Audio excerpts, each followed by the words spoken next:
All right. Well, I officially call this meeting to order. This is the regular school board meeting, Monday, December 21st, 2020. This is a virtual live stream via Zoom because of COVID. And also, we wanted to make sure that as much of the public that wanted to watch this meeting could, and we have some who will participate as well. It's a very long agenda. There's lots for us to do, some of which is regular business for this time of year, but we all need to get it done, as well as the extra COVID discussion and operational plans, learning plans. So we tried to adjust this agenda. It's a little wonky, but we did it with the idea that people were going to be watching and participating, and we didn't want them to have to sit through 2 hours of meeting that they weren't part of at first, or if they have the ability to work with their part and then leave, we wanted to accommodate that too. So that is why the agenda is a little bit different than normal. But if there would be anyone who would offer to adopt the agenda, love that motion. So moved. Carlson. Second, Lokenskar. Excellent. We have a motion and a second. As is our practice with virtual meetings and required by law, we will do a resolution type vote where we all go through. So John? Carlson, aye. Bill?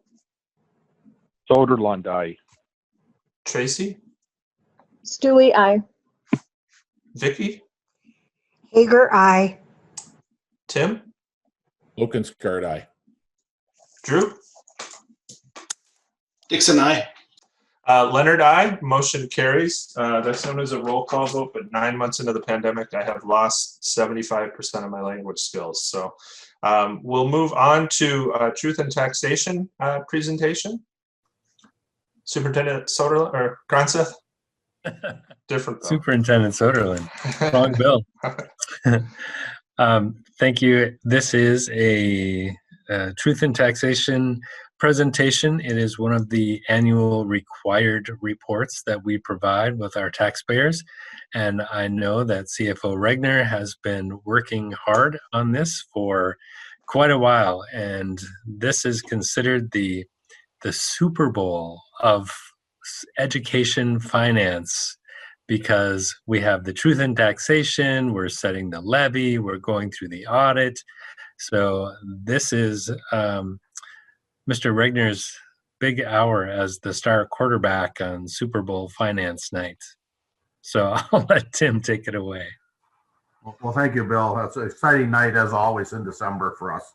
I'll try and be really brief this year because I know the agenda is really long and we've went through this stuff probably a few times at Finance Committee.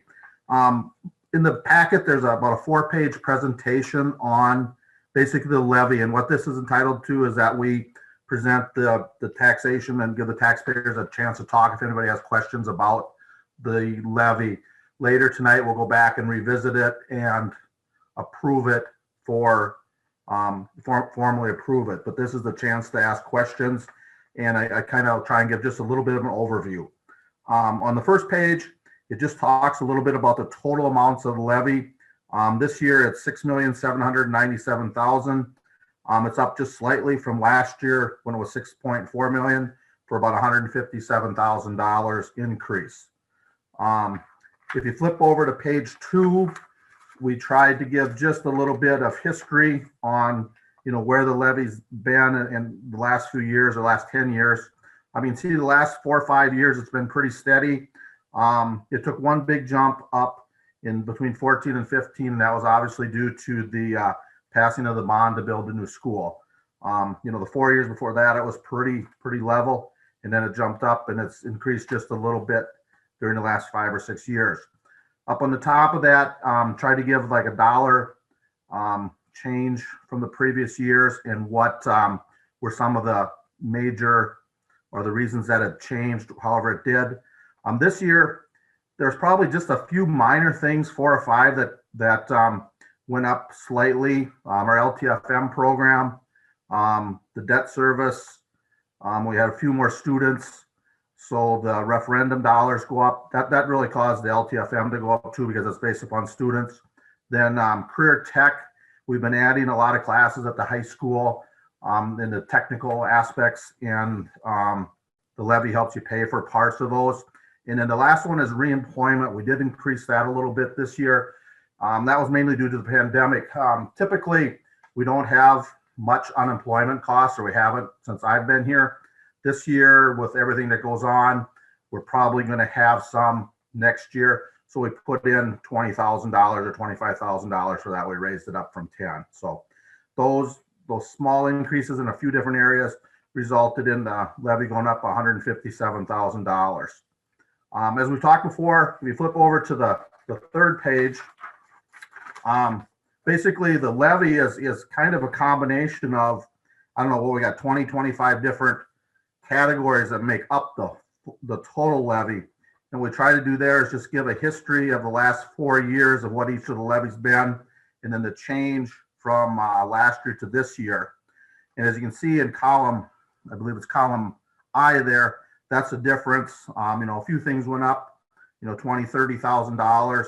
And a lot of that's because our enrollment's been going up, and the levy is based upon the number of students you have in each class. So you can see if you go down to the bottom, and again, I'm going to try and be fairly quick here.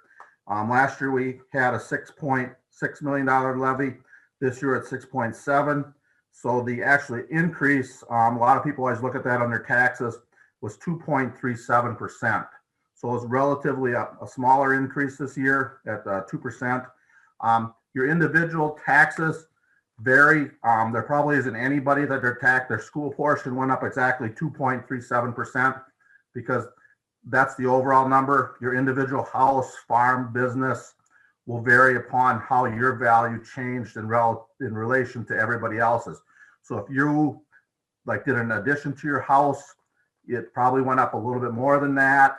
I think this year some of the farmland maybe decreased a little bit in value, so probably the levy went down a little bit. So everybody should be in that range of 2%, 2 to 3%, but some may be slightly higher, some slightly lower, just depending upon their individual situation. And then the last page, we're also required to give our, at the Truth and Taxation meeting, and that is a copy of the budget that was adopted by the board back in May for this coming year, or that's actually probably at the June meeting. We did it in May. It was adopted budget for 2021, which outlined or gave us the ability to pay some of the bills come July. So that's basically just an outline of that we went over pretty thoroughly back in June, if you remember, for the year. We did talk about this at the Finance Committee on the levy, and I guess that's kind of the short presentation that I have tonight. And I'll leave it open if there's any questions or anything at this time for me or Mr. Gronseth.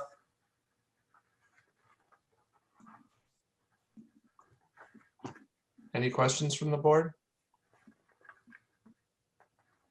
We did go over this as including the audit pretty thoroughly in the Finance Committee meeting earlier in the week.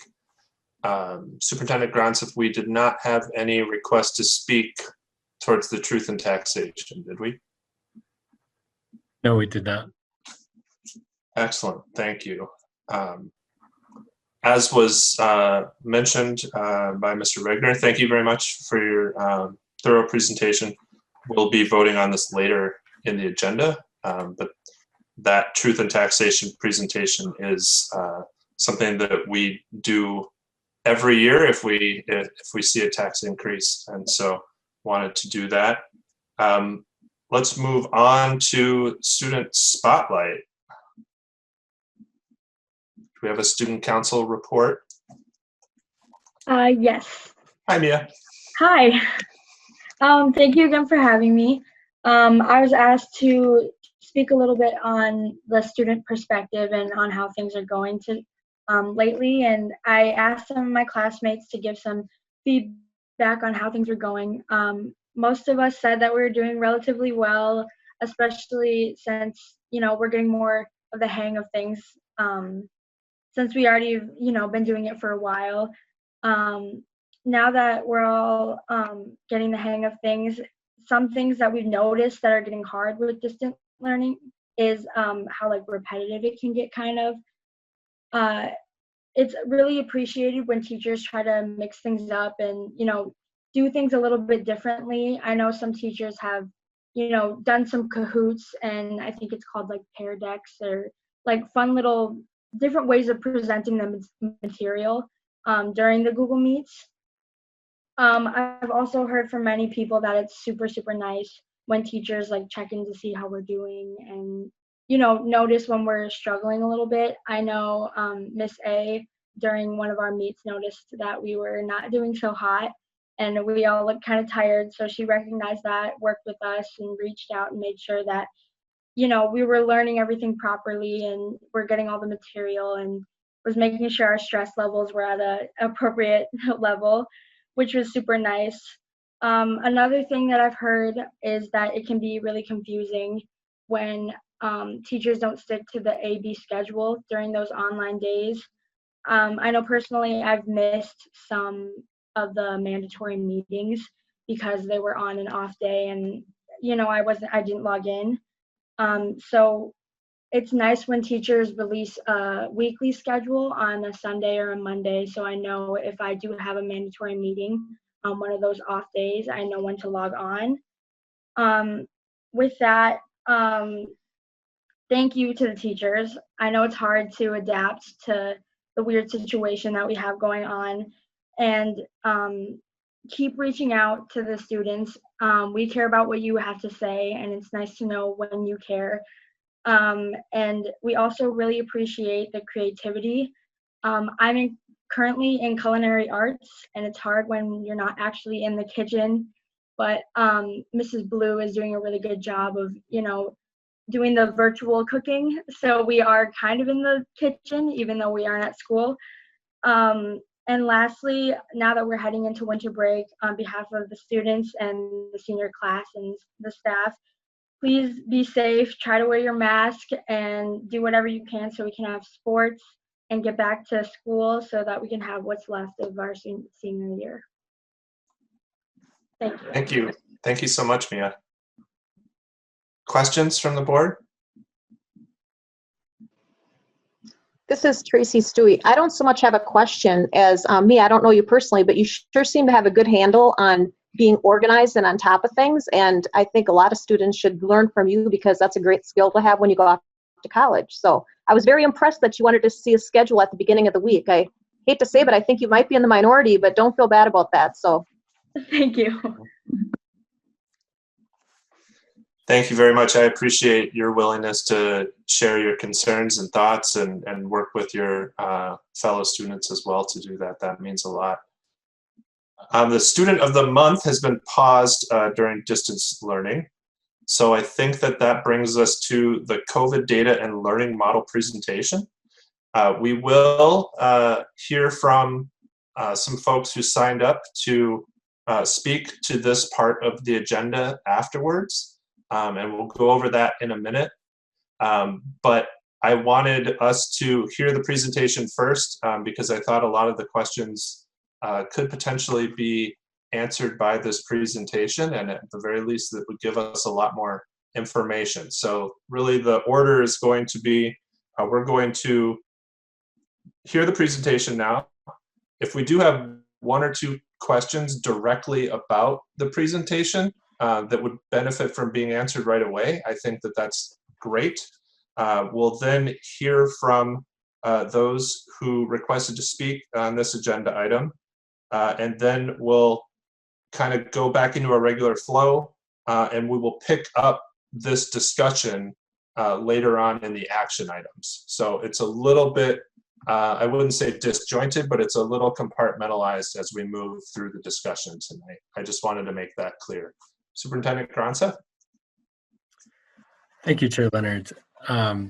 Yes, we are doing things a little out of our usual order, but with so much interest in this topic, it seemed reasonable to give out information before we had those discussions. So first of all, it's first time presenting on Zoom. You can see the presentation? Thank you. We have had some change in guidance, and it came out December 16th, so we haven't had it for very long.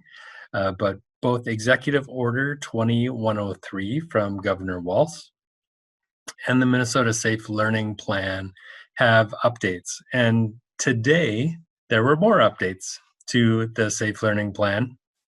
So we had to make a few adjustments. I know the board members had the presentation since last Friday, and there have been a few adjustments based on the changes that were made today. So there's far too many details for us to get into, and quite honestly, you don't need to know all of the details, but I want to share some of the big ideas. One is the increased focus on in-person learning for elementary age students. They really want to see our younger students back, much like many of us do. And so they're not focusing quite so much on the county level COVID 14-day rate at the elementary level. That is still impacting our middle and high schools and our Hoffman Learning Center. They are still continuing to look at that county level data. The reasons they gave for that are really how COVID-19 is affecting and reacting with younger students versus older students.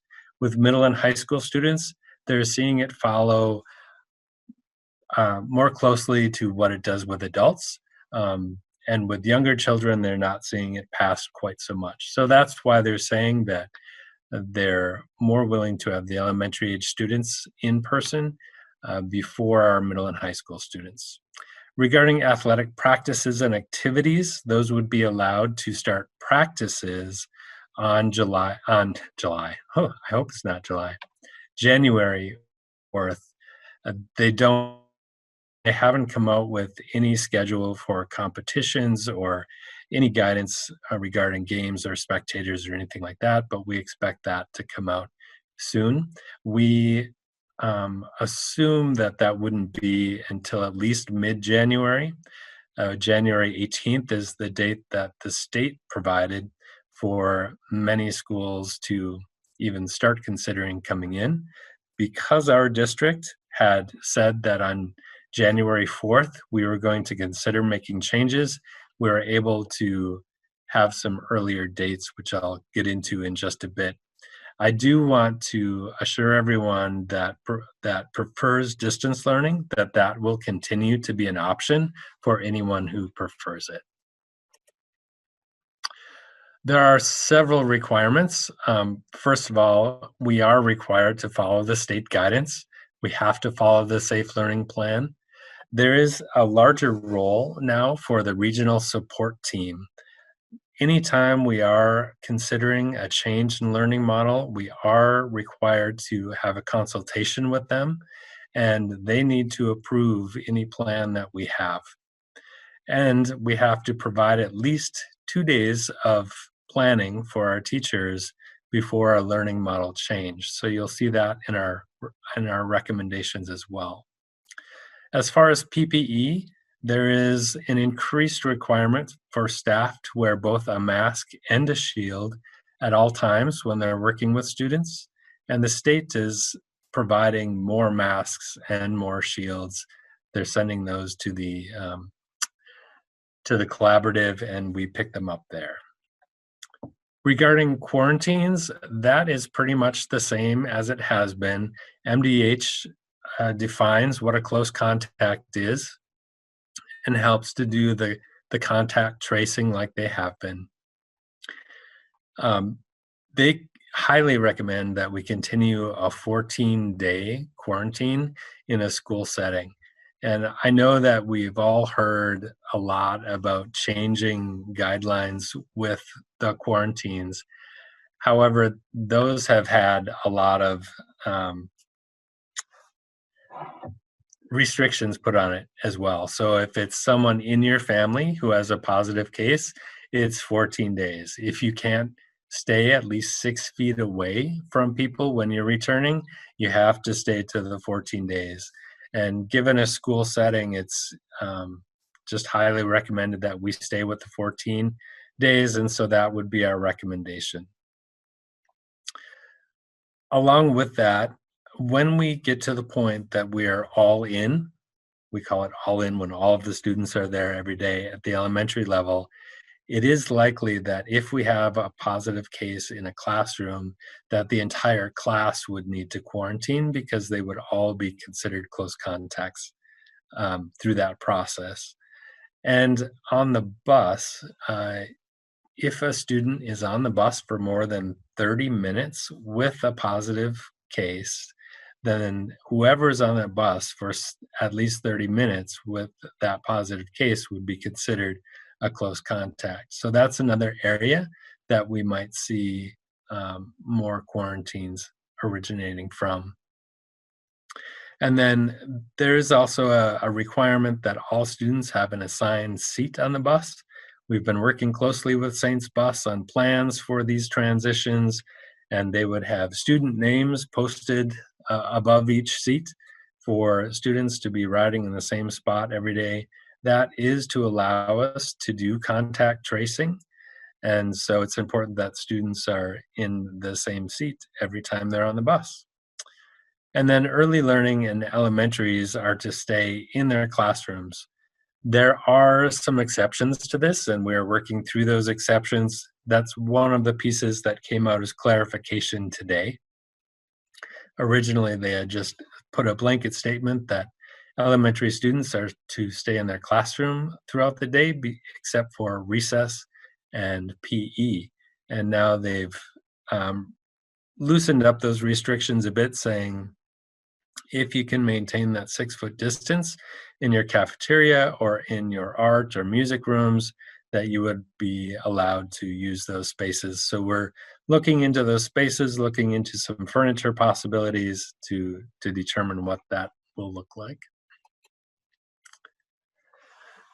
With the COVID data still being tied to the middle and high school, I wanted to share the most current information that I had. And for Nicollet County, officially right now, and keep in mind that that's 2 weeks behind where current times. So it's 96.79 is the official number for Nicollet County, and 64.2 is where we are currently, or we were on Sunday, anyway, yesterday. Le Sueur County is at 114 and 88.3 for a current number. We do have some students from Blue Earth County. We don't typically include this information, but I thought it would be good to include it here. 99.82 is their official number, with a 67 for their current number. And currently we have 2 positive cases and 6 quarantines. I think this was updated today to be 1 case and 4 quarantines. So it's getting a little better, but I do want to point out that with these numbers for our school community, we are only able to include what is reported to us.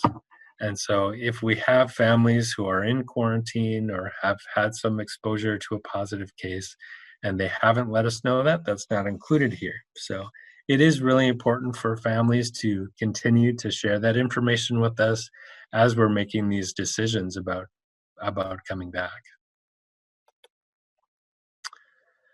So now we get to the recommendations for our learning models. And this has been shared, as I said, in consultation with the Regional Support Center, and we have received approval. What you see here is a little bit different from what we initially went to the group with.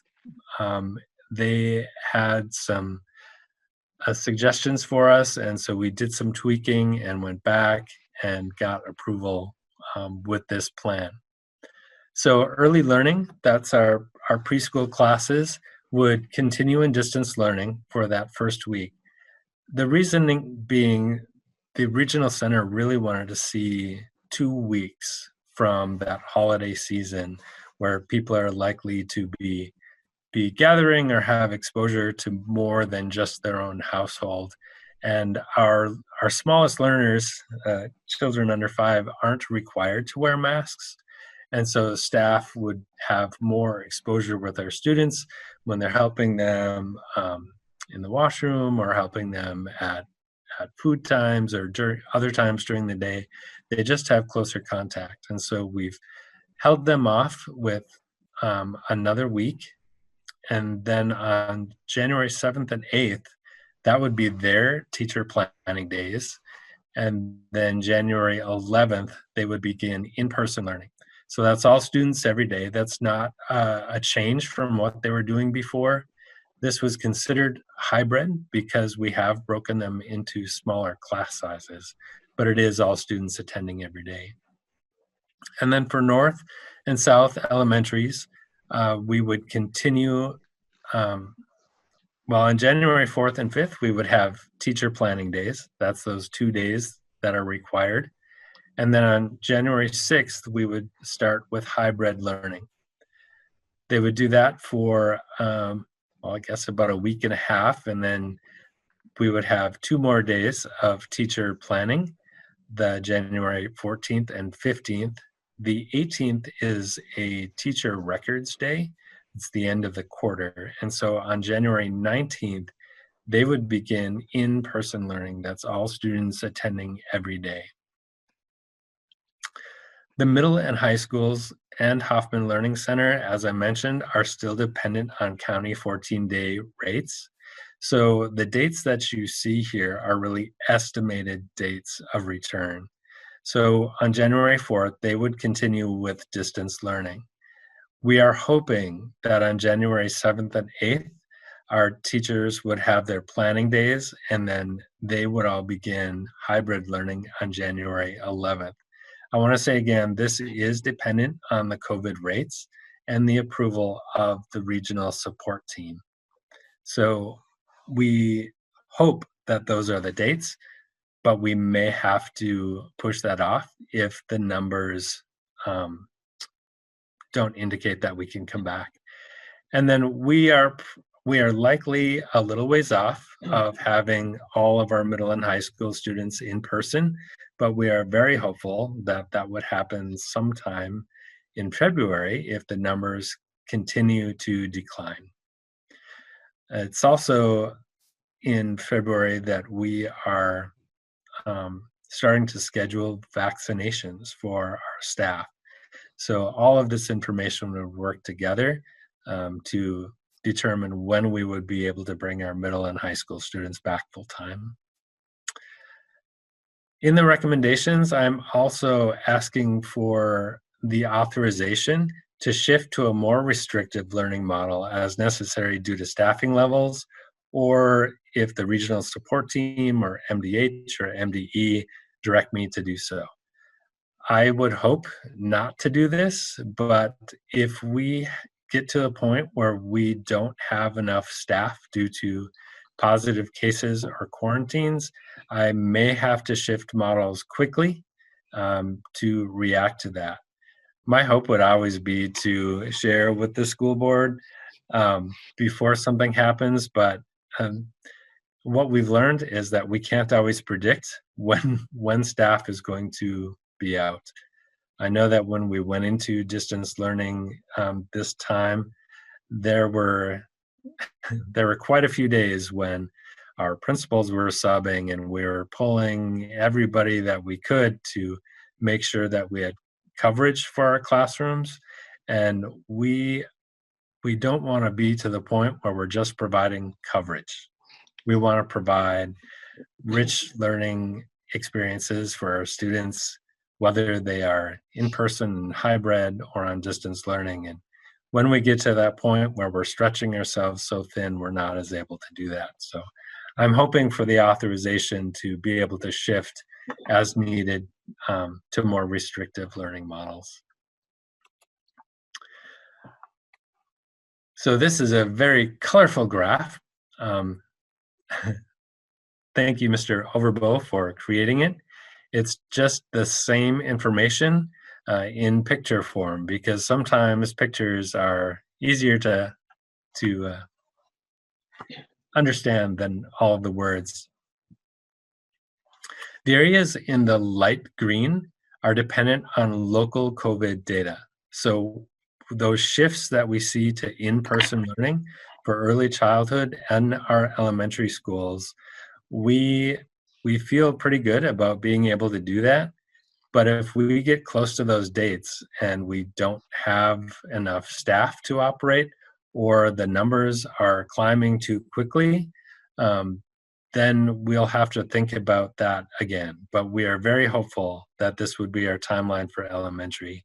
And again, as I said, anything in the yellow is dependent on regional support team approval and the county COVID numbers. So we'll continue to watch those numbers, and hopefully we'll be able to shift into hybrid learning at that date.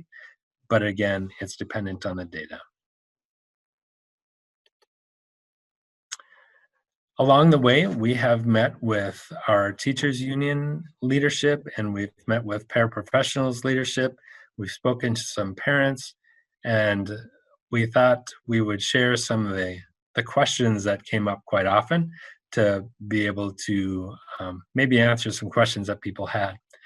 One, are these dates solid? And I hope that you heard during my presentation that the answer is not necessarily. It is as solid as anything else is in this pandemic, I think. We have certainly become accustomed to adjusting our plans, but we would hope that those dates are as close as that we can get, but we do have to respond if the numbers don't allow us to go forward. Will Saints Overtime continue? It will continue while we're in hybrid learning, just like before when we were in hybrid. When the elementary transitions to in-person, of course, we wouldn't have a need for Saints Overtime during the day, but it would continue before and after school as it traditionally has. But it would continue to be available for middle school students 12 and under while they are in the hybrid model until they were able to come back in person. Will distance learning still be available for any families who choose it? Yes. And our schools will be working to confirm that people want to continue distance learning, or if there are additional families who are interested in distance learning rather than coming back, we will be looking for that information, and you'll be getting that directly from the schools. And then what are accommodations for staff who might be at high risk? And all along, we have had accommodations available to staff. It is different for every person depending on their situation.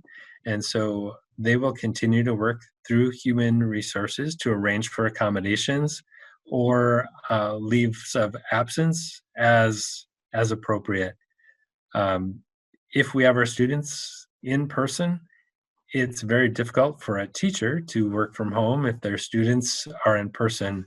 And so that accommodation is generally some kind of leave. There are special circumstances and special programs that we can work with, and we want to make sure that we're meeting everyone's needs. So with that, I will take questions from the board members. As Chair Leonard said earlier, your discussion among yourselves will be later on in the action agenda, but this is a time to ask me any questions, and certainly I'll answer questions later too.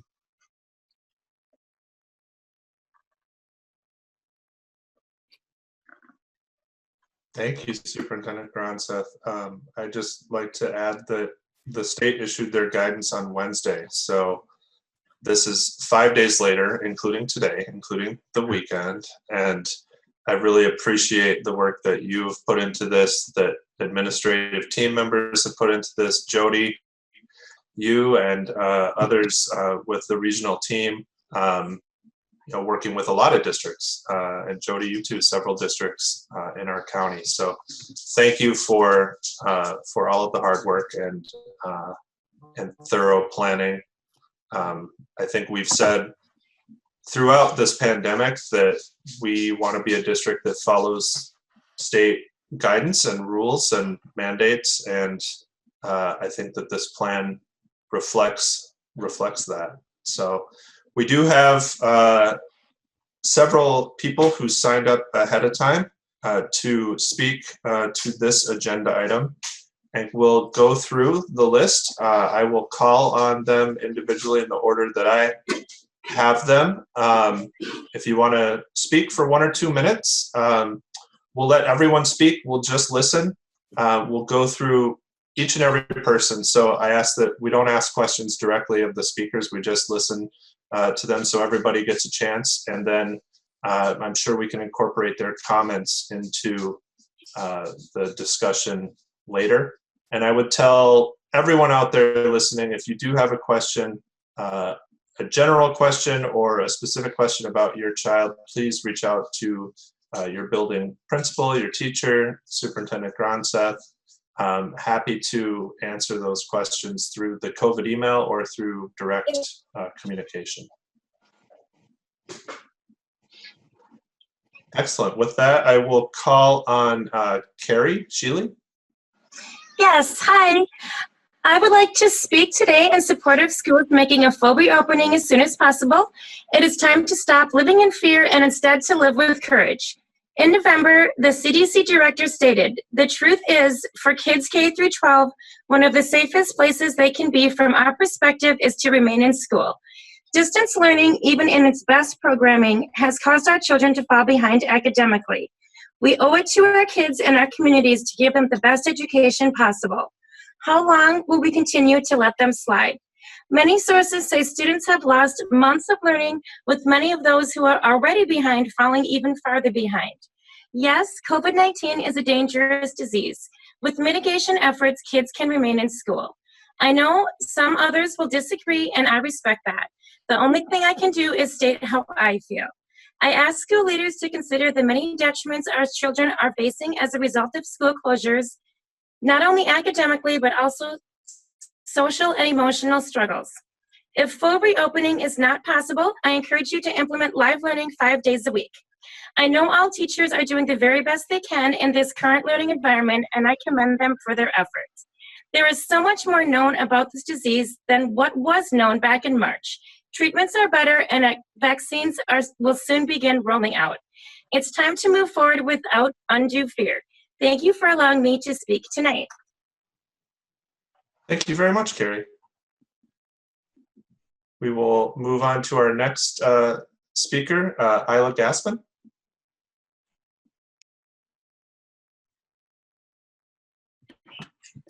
Hi, I'm Isla Gassman. I'm a 6th grader at the St. Peter Middle School.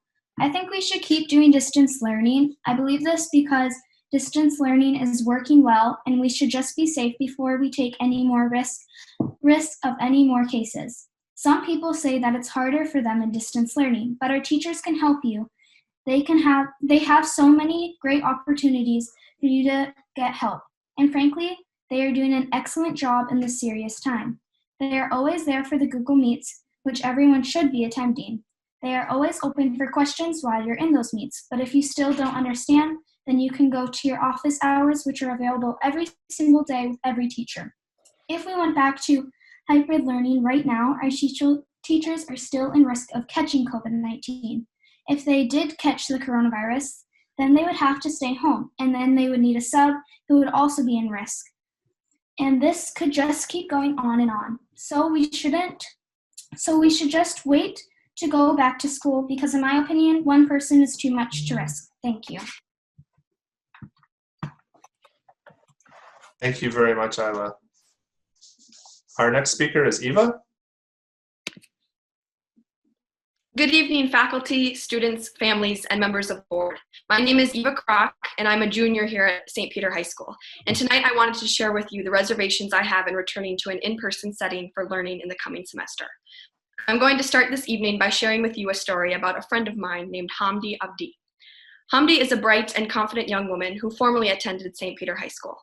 Earlier this year, in August, Hamdi's family was shaken to its core when her father was diagnosed with COVID-19. Due to the pre-existing liver and blood pressure complications, the disease hit him very hard. He was quickly hospitalized as his condition continued to worsen. A mere 14 days after contracting the disease, her father passed away. with no one, alone in a hospital room, because the dangerously infectious nature of this disease did not allow for her family or her to be visited as he passed. Her family was left stunned and devastated. Her mother, heartbroken by not only losing the father to her children, but also Hamdi wrote to me, her best friend and the only one she could truly count on. We are here tonight to discuss returning to an in-person learning setting.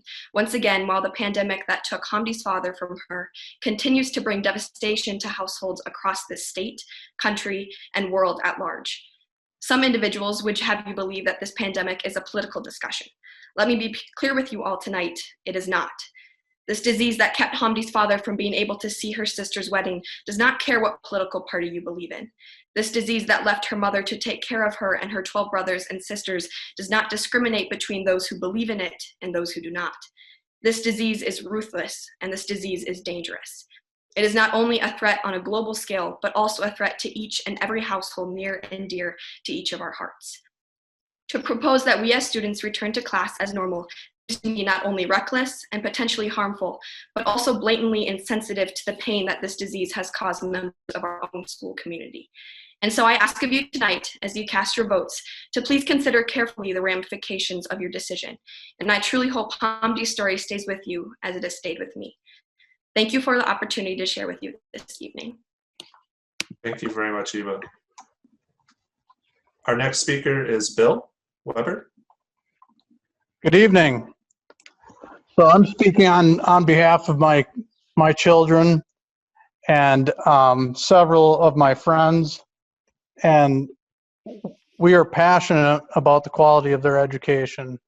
That's why we chose to live in St. Peter, and we really need to get our kids back in school. Everyone has the option to distance learn, and I really feel I just don't understand the difference between a fourth grader being able to come back to school full time and a fifth grader or a sixth grader. These kids need to be in school. They need to be interacting with their friends and their teachers. I mean, this distance learning, I know the teachers are doing the best they can, and we have great teachers in our district. But I mean, my kids are done by noon every day, and then they're playing video games or reading books or whatever. I mean, these kids are not getting what they need this year, and I plead that you get them back as soon as possible. And also, I just want to state that I'm not in favor of the superintendent having the power to make decisions without the board's approval. Thank you.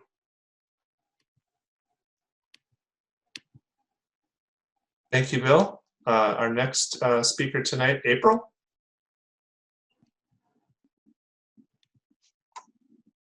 April Waller.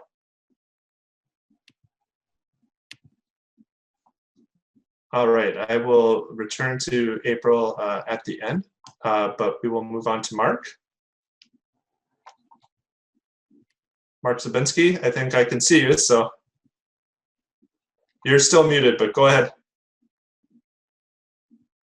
You said it correctly, yes.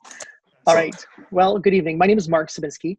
I have 2 students in St. Peter schools, and I want to speak to the lack of face-to-face teacher contact from my first grader at South Elementary. 3 hours a week. That's, as Superintendent Grunsworth was saying, rich learning. Raz Kids, Lexia, IXL, Seesaw apps, they're anywhere from 50, 60 to 90 minutes a day, 5 to 10 hours a week. More FaceTime with the iPad. And again, with our teacher, 3 hours a week. I just find that's a disgrace. Hybrid models were purposeful in the fall, but transitioning to the distance learning that we have had should have included full day, or at least not full day, but full classes altogether, 4 days a week. My middle schooler gets 2+ hours a day, 5 days a week with their teachers, his teachers. And I think that's wonderful. That's been a great thing. But South, 3 days a week. Now, I am not trying to insult Mrs. Olkey. I adore her. But from speaking with her, I realized there's an importance for small groups. I realized there are logistical challenges to trying to schedule specialists, parent schedules and their demands with Saints overtime. There's lots of pieces. But with all the planning in the fall, with the November day, every Friday, when we finally made the transition to distance learning, 3 hours a week, I just am appalled. And that to me is something that is not better than last spring. That is not rich education. I realize schools made their plans, but you, the school board, signed off on it. Please push your schools to increase teacher content, especially if we go back to distance learning. The kids deserve it. And I have to say, knowing that other schools that my wife and I are involved with offer more, you need to demand more from these schools. They are quality people, quality teachers, and our kids deserve that. But if we have barriers that they are fighting through, you need to help them work through it. 3 hours a week is not worth it. And with that, that time needs to be engaging with teacher instruction, developing relationships, and that's not happening, especially with such limited time. My son adores his teacher, but again, we have such limited time. With Governor Walz pointedly bringing up the importance of having elementary kids in school is wonderful. I'm asking you, don't shy away from it. Push for it. Make it a reality. I look forward to that 19th when the kids can go back full time. But I need to send one last message. When we transition to this full in all person, please do it with gusto, but be prepared. And that's why I want to stress, be prepared to adjust to a better distance learning model if it has to go that way, because our kids deserve it. Thank you. Thank you very much, Mark. Cindy, you're next. Are you ready? Yep. Thank you. Thank you for listening to me. My name is Cindy Waybush. My husband and I have 3 daughters. 2 are graduated and 1 is a current junior. I'll try to be concise here with 3 main points. First, I want to take responsibility for not engaging in school board decision-making enough in the past. Many community members share in this neglect. It is easy to let things roll along until the tough times. You as administration and board are now being highly scrutinized. So to that end, thank you for your resilience and persistence in doing what you're called to do. We as a community will do better to engage and support. So number 2, I would like to ask you to do better as well. I am encouraged by your plans, Superintendent Gronseth. In a November 12th email to you and board members, I asserted, quote, much of decision-making is in respecting the people in the process, working together to analyze the situation, be open to options, and determining how we can come together and solve challenges is a valuable lesson that we can model and share with our students. Let's do better for our students, staff, coaches, and school personnel. So I recently sat down with my student who was contextualizing and synthesizing 7 documents for AP US history. As we discussed what she was trying to do, the parallel struck me.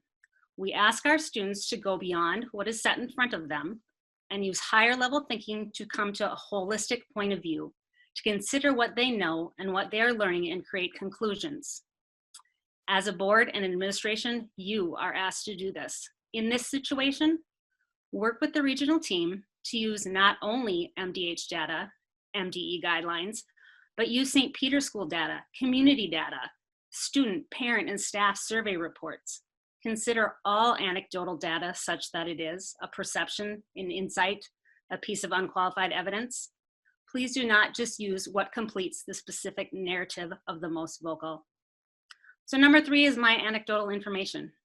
I speak for people who want both a safe and holistic approach to a return to school. If a decision is just as simple as the MDH 14-day number, a proverbial gate to pass through, there is no discussion here. This is all a moot point. Similarly, if the board's role is only to approve the superintendent's proposals, again, there is no purpose here or any discussion to be had. But if the board wants to say, It can be better. Let's try again. That's the purpose of this system of checks and balances. Governor Walz recognizes the whole student. Let's here at St. Peter recognize that too. That school for most kids is what defines their lives from age 5 to 18. We know that students are struggling in a multitude of ways. More than anything, they feel disconnected, unmotivated, and out of any control right now. One may choose to distance learn, but no one can choose to go to school and engage in all that the school community provides. So quickly in conclusion, 1, thank you. You will continue to hear from your community. 2, let's do better. A one-size-fits-all depends on a number approach is misguided. Facilitate, discuss, contextualize, synthesize, together be an educated example. And 3, please take a holistic approach. There are individuals that will not be encouraged by anything I just said, but to those of you who question, who research, who process, and are thinking beyond given constraints to give guidance, I empower you to do so. And thank you for considering all the parts that make the greater whole decision to get teachers and kids back in school safely. Thank you for listening to me tonight. Thank you, Cindy. I want to take this opportunity to go back to April Waller. Not sure if you're in here. I'll try one more time, but going to go to the second to last speaker tonight, Rita Rosbach. Hi, thank you for having me. My name is Rita Rosbach, and I have children in both middle school and high school. My high schooler was a distance learner, and my middle school was a hybrid student. I'm in a unique situation because my husband is a physician who is working in urgent care for Mayo Health System in Mankato. From March to about this summer, his clinic alone was set aside to work with potential COVID patients. My concern is that our numbers in our community are still, though they might be going down, I think people need to be aware that 5 clinics have closed temporarily since December 7th and will be closed until mid-January to accommodate the surge of COVID patients and the need for staff to cover at the Mankato Hospital. Respiratory care has been at capacity, and I believe in November, the hospital was at capacity. This not only affects the 5 clinics and their communities, but it also affects our community as well. Staff coverage has been maxed, and hospitals and healthcare professionals are also getting affected by COVID. I believe that our teachers and our school staff are doing the best they can during this pandemic. Our children are learning not only from their classes, but they are learning how to adapt to a very novel situation for which we were all unprepared. And that means the world. They're learning about how a virus can affect the entire world, and that science plays a very important part of our lives, science that we need to listen to. They're learning how to care for others in our community, and they're learning how to be responsible, caring individuals. We need to remember that our teachers, our staff, and our families are all affected by our students in school. Teachers have died from COVID as well as school staff. And although COVID-19 seems to affect older people more, children and young adults have died of COVID as well. As of November, 1,163 students in the United States have been diagnosed with a serious condition linked to COVID-19 called multi-system inflammatory syndrome. 20 of those children have died. And though maybe those numbers seem very, very tiny to some, it's not tiny to me. And also, it sounds like the latest data indicates that children can be capable of spreading COVID-19. We need to keep in mind that more people have actually died from COVID-19 than in the past 5 flu seasons combined, and coronavirus is much more contagious. When science tells us to return to classes, then yes, we should return. And until then, we need to take care of each other. I really encourage everyone to wear masks, socially distance, and to encourage others to wear masks so that we can return to our lives again. And really, I want to say thank you so much to our school board, our teachers, and our staff for keeping our students and our families safe. I appreciate everything that you're doing, and my children do too. So thank you very much. Thank you, Rita.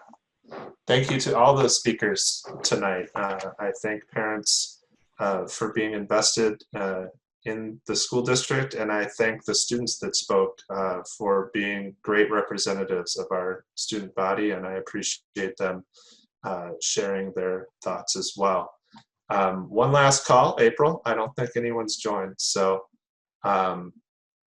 again, for those that didn't speak tonight that have questions, please seek out your teacher or building principal or superintendent.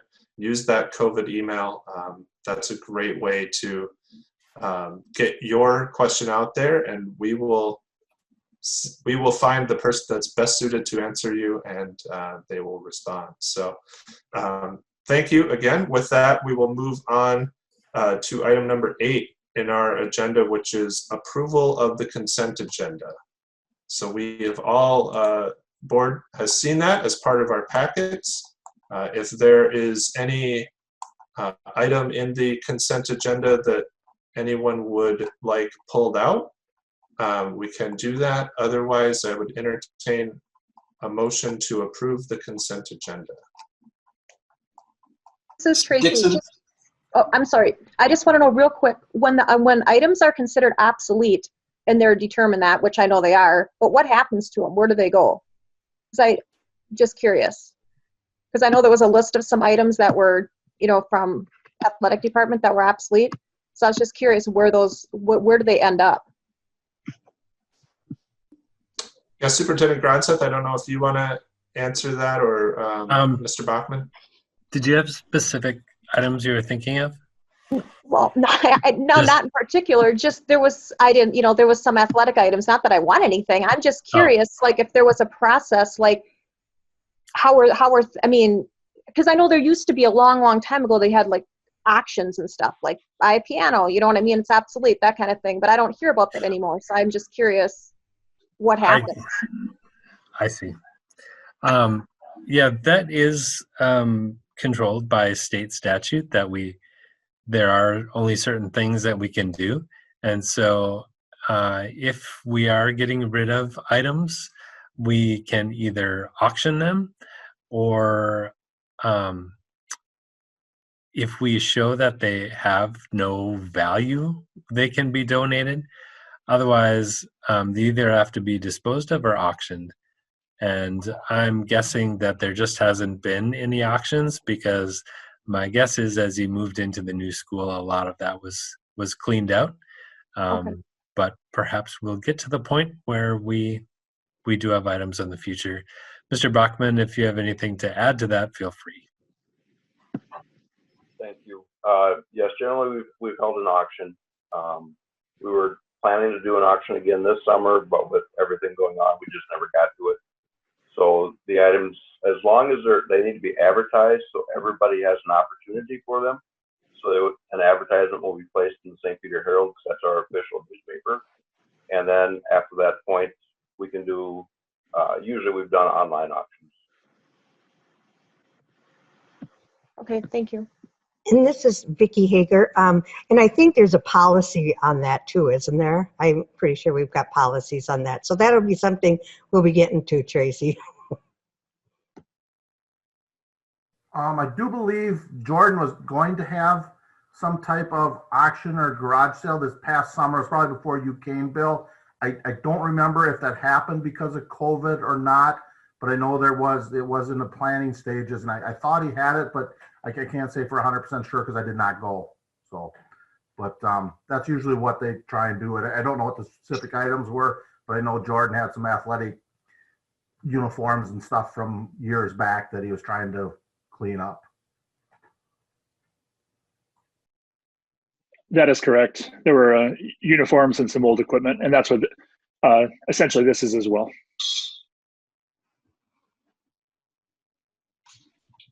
This is Dixon. I move to approve the consent agenda. Hager, I second it. Excellent, thank you. We have Motion is and a second. Chair Leonard. I don't know. I guess you didn't open it for discussion yet, but I just wanted to let you know I was down at the district office today, and all the bills are in order. Excellent. Thank you, Treasurer Carlson. Any further discussion? Hearing none, we will do a roll call vote to approve the consent agenda. John? Carlson, aye. Bill? Soderlund, aye. Tracy? Stewie, aye. Vicky? Hager, aye. Tim? Okenskirt, aye. Drew? It's an aye. Leonard, aye. Motion carries unanimously. We will now move into our action items, and we have listed the audit and the levy first so that we can listen to our auditors and then they can depart for the rest of their evening if they wish. We really appreciate their attendance and participation in the meeting. Going over the audit is something that we do annually. I will say that we went over it for approximately 30-40 minutes, maybe more than that, at the Finance Committee meeting a few days ago, this past week, and we recommended forwarding that audit to the full board. So there has been a lengthy discussion and presentation on it. It's my understanding that we're going to try and condense that into about 5 minutes tonight because of all the agenda items that we have. But then if board members have questions, by all means, we should take as long as we need to discuss this. But that is our plan. So I will turn it over to Mr. Regner, and he can proceed. Thanks, Ben. Yeah, we did talk about this at length at the Finance Committee meeting, and the audit this year is probably fairly close to budget, probably a little bit better. So we've talked to Tom Ollinger, who's our representative from Abdu, is here tonight to also talk and brief the board on it. And I'll turn it over to Tom, and I guess I'd just like to thank Tom and his staff, Lane and Cliff and Lindsay for a good audit. It's always pretty stressful time of year for us, but in this year with the COVID, I know they've got a lot going on too, but they did a nice job, and I'd like to publicly thank them for that. And with that, I'll turn it over to Tom. Okay. Thanks, Tim. Is it okay if I share my screen? I just have a quick PowerPoint to go through. Yep, I think yeah, so. Please. Okay.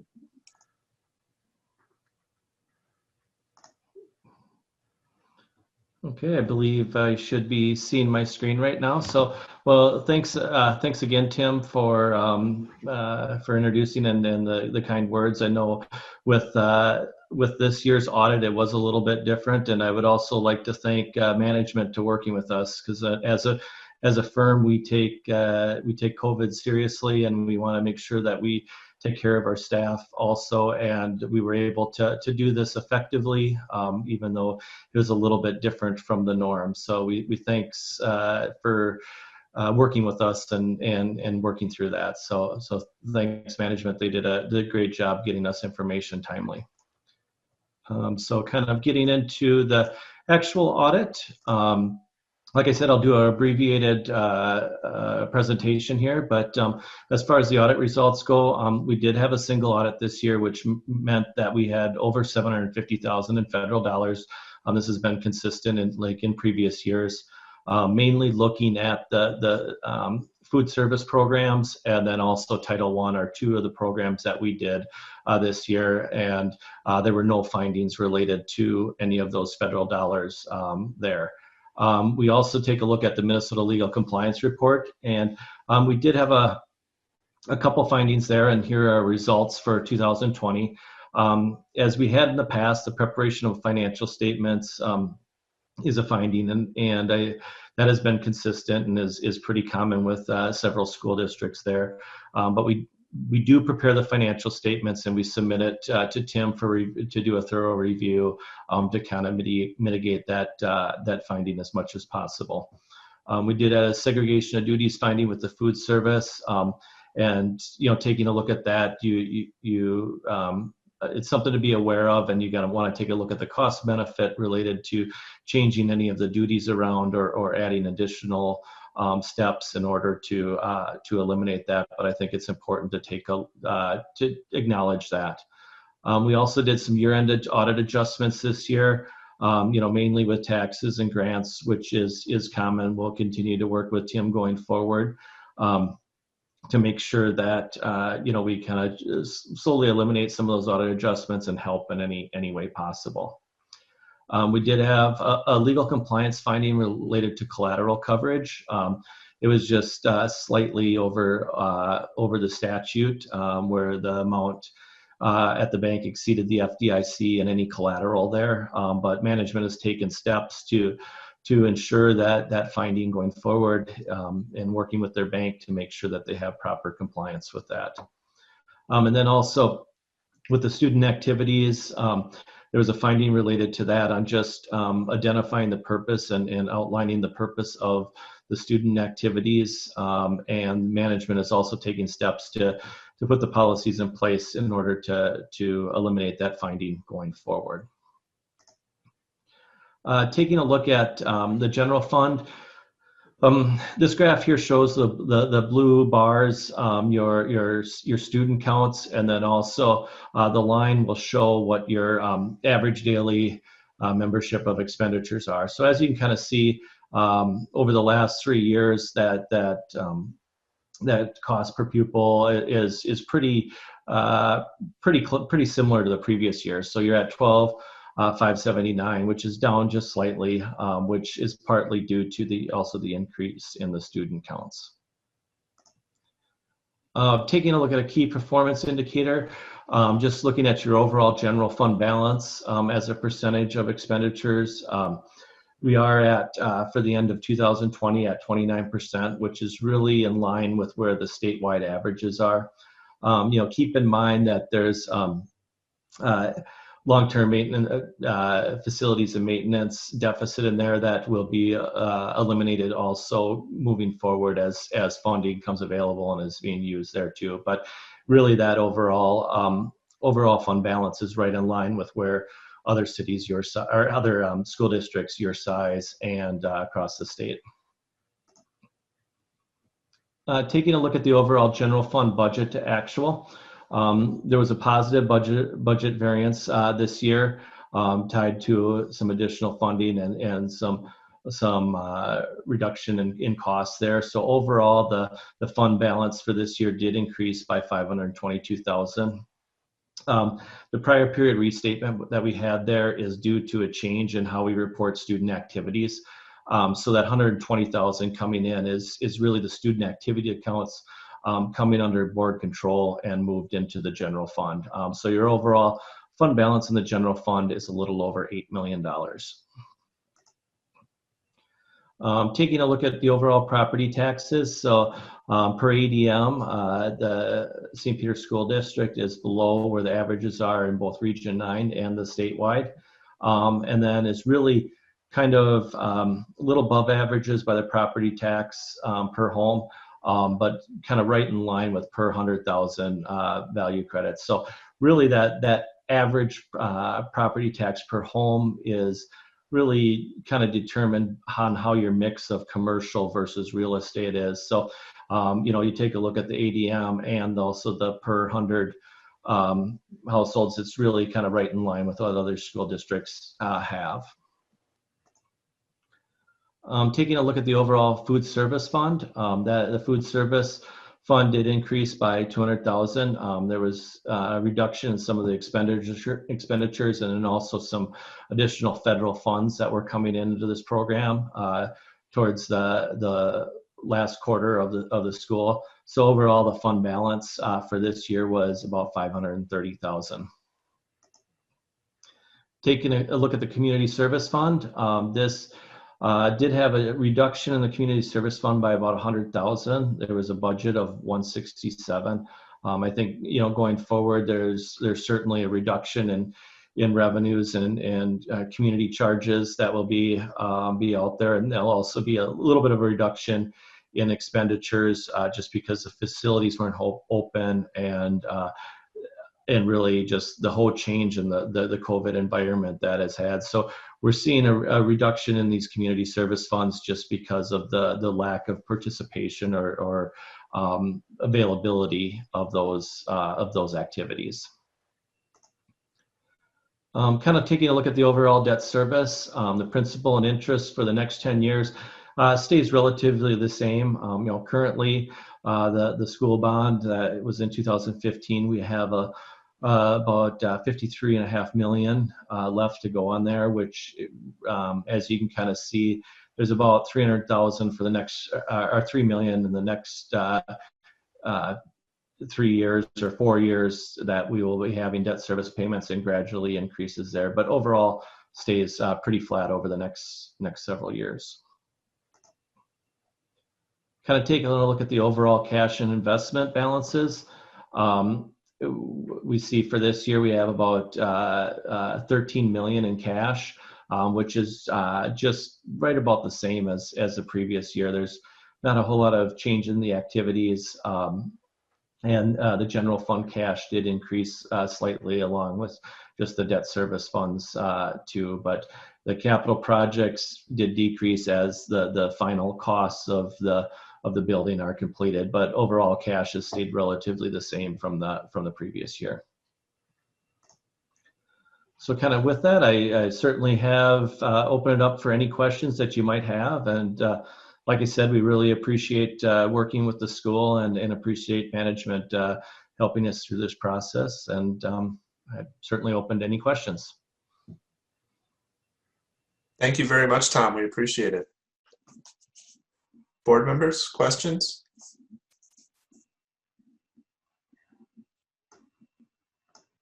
And again, for the public, this is something that we went through at length at the finance committee meeting. So the board and school district personnel have looked at this pretty extensively, and this is something we do every year. With that, I would consider a motion to approve the 2019-2020 audit. So moved. Carlson makes a motion. Dixon second. Soderlund second. Okay, we have I heard Dixon second first. We'll do roll call vote. John?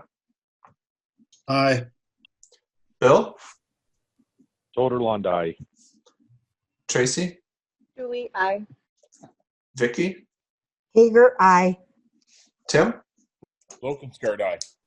Drew? Dixon, aye. Leonard, aye. Motion to approve the 2019-2020 audit passes unanimously. Tom, and thank you, and please, again, thanks to your staff, and Mr.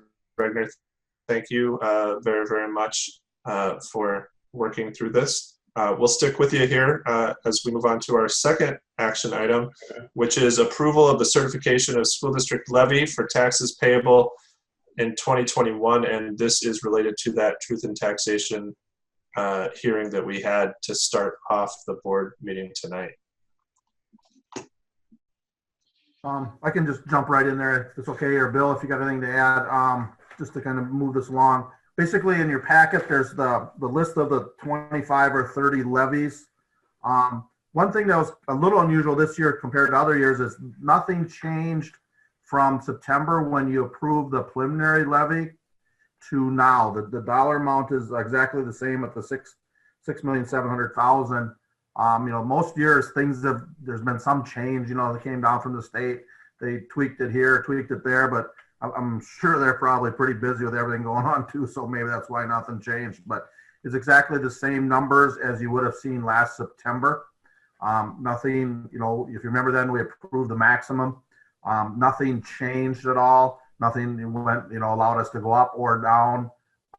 That changed on there. So I guess in working with Superintendent Gronseth and the Finance Committee, this is where we would recommend, I guess the Finance Committee members will go on there, but this is kind of where the levy came out. A lot of it is based upon student enrollments and those type of items. So it's pretty consistent from last year at the 2.37% increase.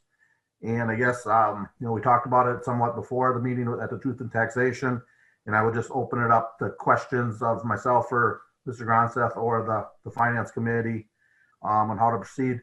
Basically, we do need to approve a levy tonight. And then what will happen is we will certify it to the county and to the state.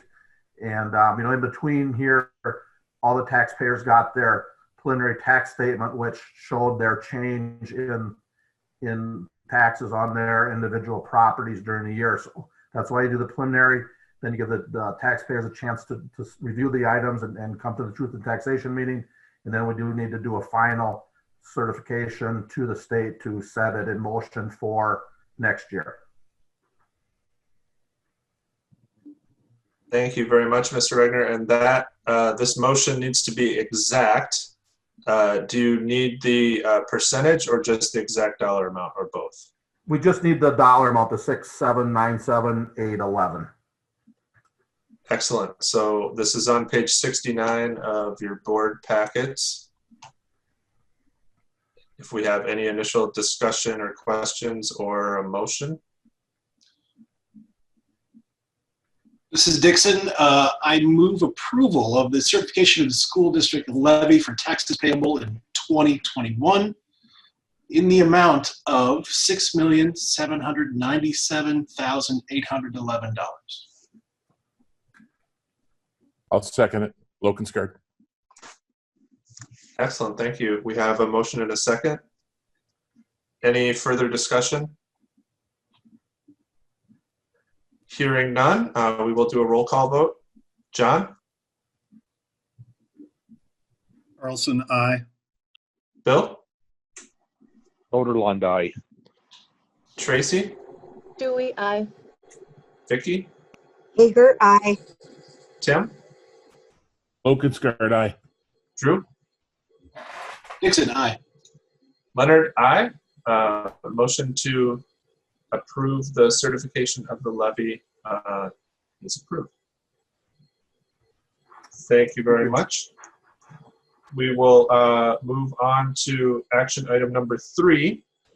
Consider area adult learning cooperative agreement. This is another thing that we do annually. Superintendent Gronseth, do you want to lead this off? Thank you. And I think this would best be served by me handing it off to Tammy Skinner. Thank you. I always like to give you just a little bit of an overview of our adult basic education program. So I thought I would share with you some stats from the last school year.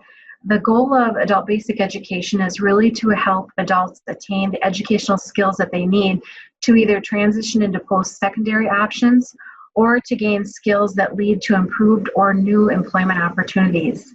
And our adult basic education program is a consortium of 11 school districts and the LeSueur and Nicollet County Law Enforcement Centers. Nate Warden is the coordinator of our consortium, and he and his staff do a terrific job of accomplishing all the goals of ABE.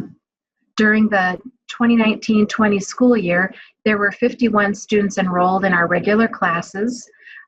There were 32 females and 19 males, and their ages ranged from 18 to 59 years of age.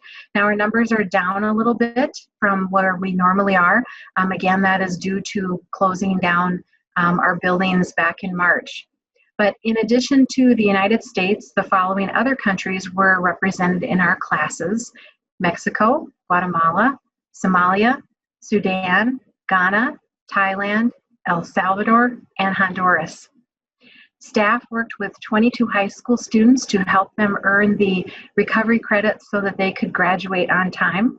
We also had 1 adult who earned their GED and 2 their high school diploma. Earning a high school diploma is quite an achievement because the adult learner has to spend the same amount of time of in-seat hours for class credit as a high school student spends for a class. And for some adults who are working full-time and raising a family, it can take several years for them to accumulate all of the credits.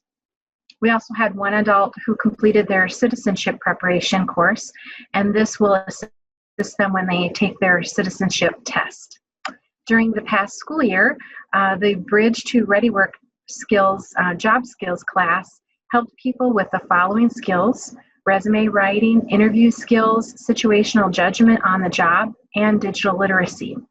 Students enrolled in this class do not need to be working with an agency, and they don't need to be referred. Last year, there were 10 people that participated. 7 of them were females, and the age ranges again were 18 to 59 years of age. Due to COVID, we were unable to host our commencement ceremony last spring. We hope this year that it'll be different because this is such a significant achievement for our adult learners. This fall, we are serving most of our students virtually, but we do have some adult learners without access to technology. And so those individuals are able to make one-to-one individualized appointments with the staff. Now, if you'll just take a look at the ABE resolution and education agreement, you'll see that it is the same as previous years. There are no changes to this at all. Services will remain the same. Does anyone have any questions?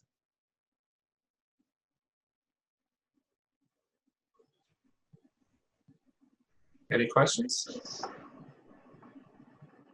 I don't know if the answer would be any different if I was asking it, but I just did. Well, thank you very much. We appreciate your leadership,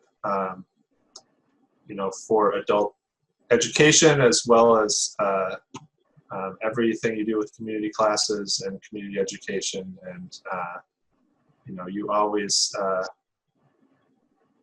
have wonderful things to say, and your programs do so well, and it's great to hear this in the midst of everything. And congratulations to all those students who have things to celebrate this year. That's great. Thank you. Anyone willing to make a motion to accept the cooperative agreement? I think you need to read the resolution. Yes, I do.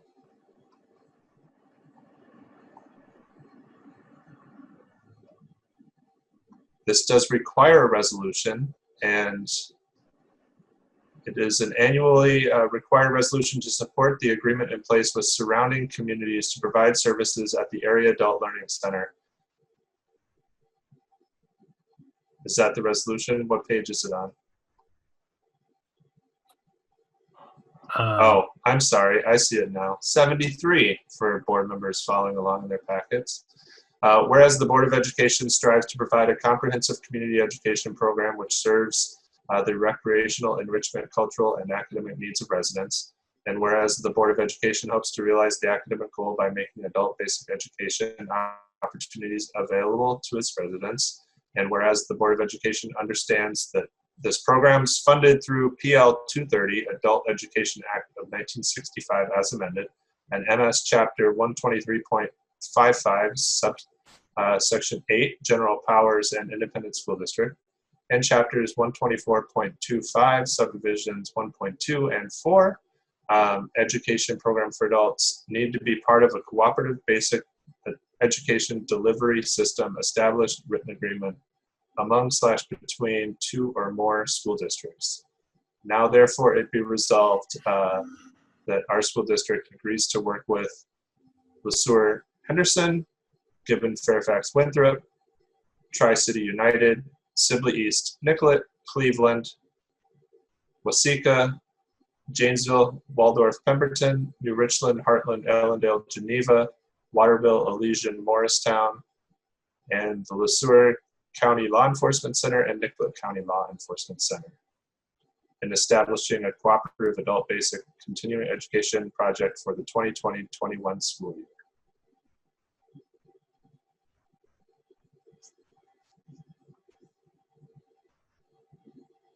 I move the resolution.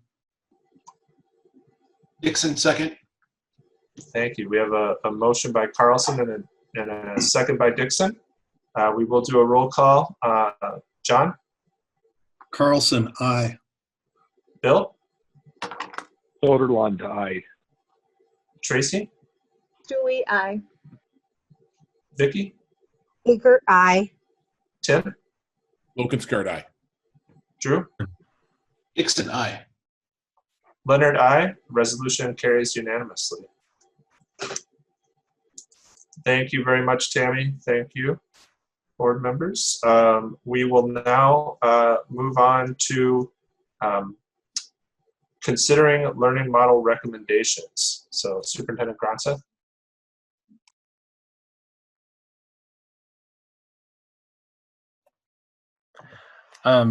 Yes, as you heard before, we provided our presentation. We do have all of the principals in the meeting. We also have Jody Fishnick from the regional support team joining us tonight to help answer any questions that you might have.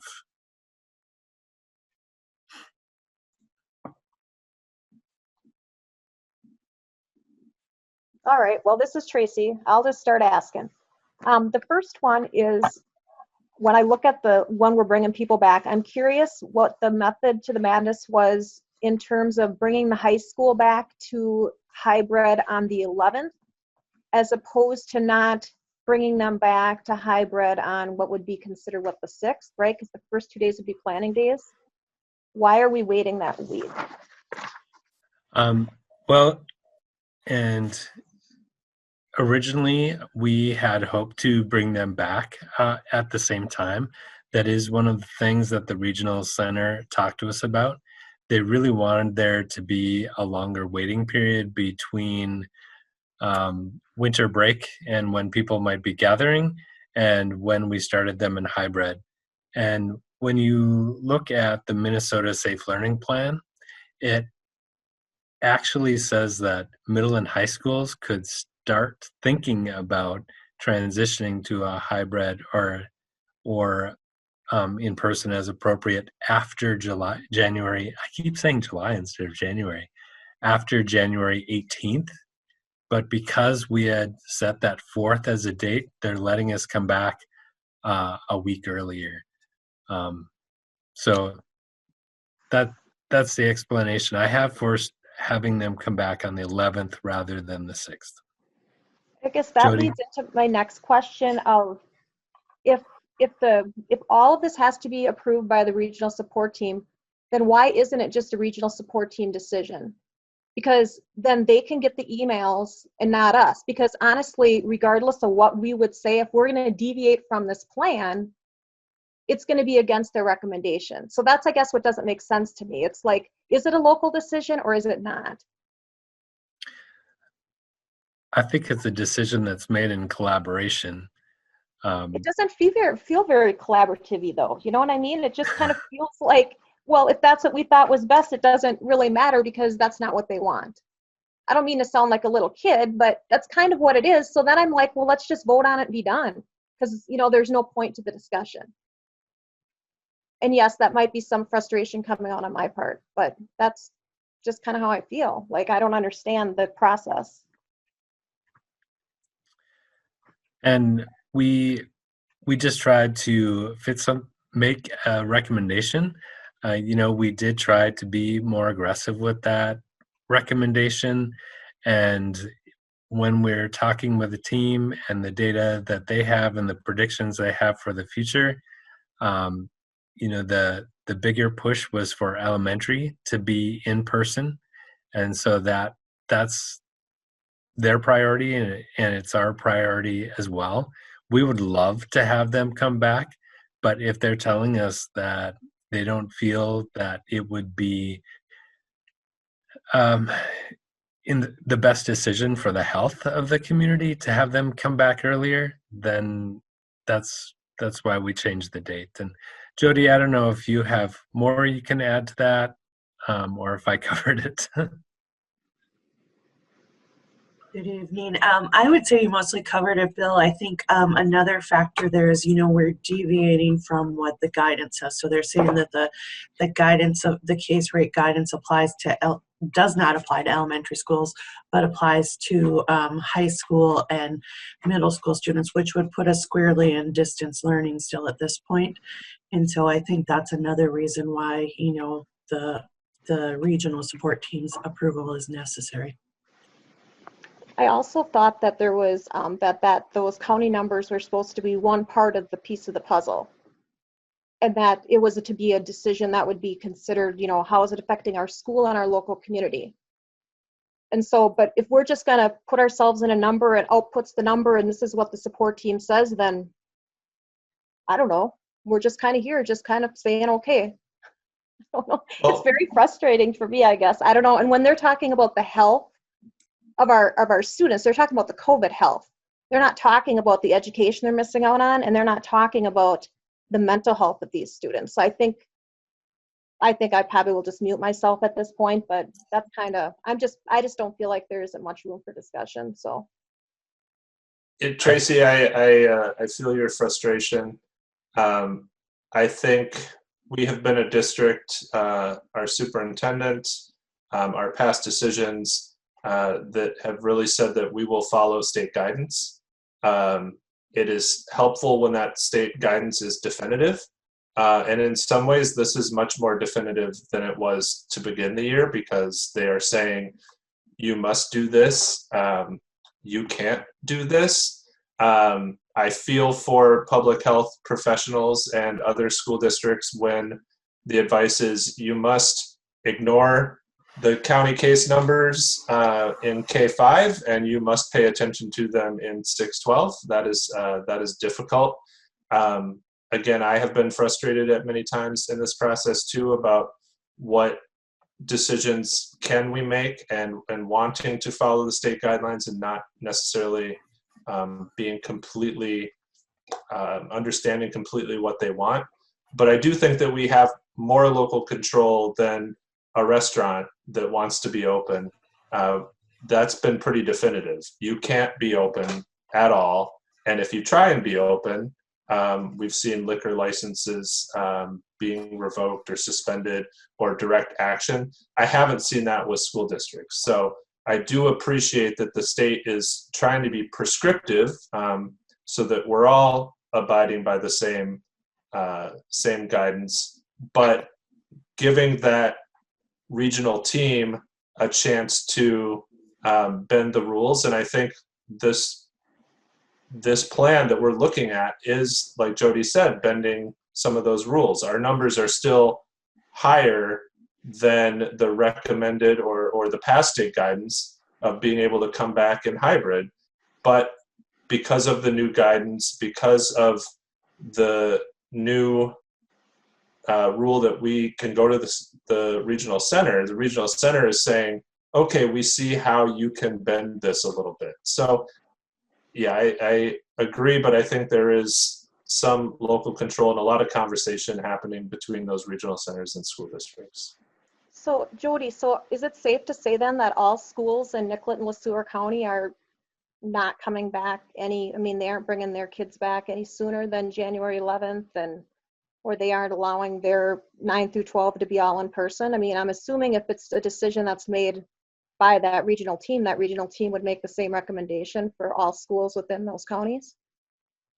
I would say, I would have to double check, Tracy, but I would say that is accurate. I think where we got the flexibility too was, we had, you had made the decision that we would go to distance learning through January 4th, and then a decision would be made then. And, if you technically read it, it says that you've made a decision to move on to the next step, a different learning model as of January 4th. And that was something that after our last work session, it was just kind of in progress. And so I kind of felt like they kind of grandfathered you in. They could have made you wait till January 18th based on the new guidance, because we started reaching out to them and talking about that. And then they were surprised, as everybody was, about Governor Walz's recommendations and the new guidance that came out. So they did kind of emphasize that we did get grandfathered in for that. So, I guess in terms of choices, there are still choices where, the district could still choose to be in a more restrictive model from that perspective. And we are very hopeful that we'll be able to follow the dates that are in this plan, even though technically to go into hybrid, our numbers would need to be less than 30. And right now we're at about 65, so we're about double that number. But again, it's really going to depend on what happens in the coming weeks. I think if we were to maintain where we were, we'd be able to still be allowed to do that. But if we see another spike, then we probably wouldn't receive that approval. Yeah, I'd like to commend Nicollet County. I think we're the third lowest in the state right now. If not the third, it's the fourth. And Minnesota as a whole is doing much better than some other states. Jody, I think I saw over the weekend that 1% of the U.S. population was diagnosed with COVID in the last 2 weeks. So this isn't over. I'm excited that we can see vaccines on the horizon. There are 2 shots. They're 21 days apart. So it will be, there will be some time yet before we get shots, and then before we have 2 shots. And I hope that district personnel can get those shots soon. But the public as a whole probably isn't going to be vaccinated for quite some time. So this is something that we still need to manage closely and pay attention to, and unfortunately are at the mercy of. Our vaccine that was set to ship this week has been delayed, but our hope is that, we'll be in phase A1 probably through the end of January. We're tentatively hoping to start vaccinating school staff by February. We have some dates picked out. We met last week. We looked at some dates that might work with the school calendar. So I think we were looking at, I don't know, was it February 5th and March 5th roughly? So it might be optimistic, but we do have those dates penciled in. We even do have some dates penciled in for community-wide vaccination. We are hoping to do a mass vaccination at St. Peter High School. Tentatively right now we're looking in April. So keep your fingers crossed, but that could, I think it helps a little bit to have that light at the end of the tunnel. Excellent, thank you. I'm pleased that we got some change in direction from Governor Walz. I think we've all been waiting for that for a long time. I was just pleased by it. I'm also very pleased by Nicollet County and Le Sueur County residents doing what they did to keep the numbers down. It's fantastic. For the change in learning model, I'm comfortable with it. I mean, of course, we've all wanted the elementary kids to get back as soon as possible. We want all students to get back as soon as possible, but I think we recognize that they're a special case.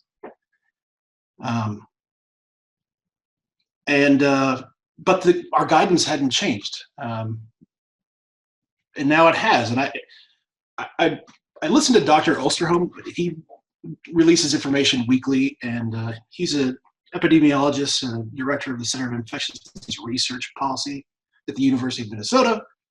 Like, he knows his stuff. And right before Walz made his announcement of the changes, he kind of publicly came out and said, hey, we have a lot of data, and the best data available to us says that our students 9 and younger are not the ones spreading this virus in schools. He said he'll be very comfortable getting those students back into school. And I love hearing information like that for people who are trusted professionals who study this stuff and are definitely in the know. So I'm glad that has come down. I'm very comfortable with this transition to in-person learning for all of our elementary and early childhood students. And the pace of it, I mean, that it makes sense to me. I'm hopeful that we can get back to hybrid learning with the middle school and high school as soon as possible. I understand that has a lot to do with our case numbers at that time. So I guess 2 questions that I have. For the elementary in-learning transition, we know that we're basically overriding previous guidance, or the guidance has changed there. But there's still an option that, if numbers increase, we may have to dial that back. So do we know what that threshold is?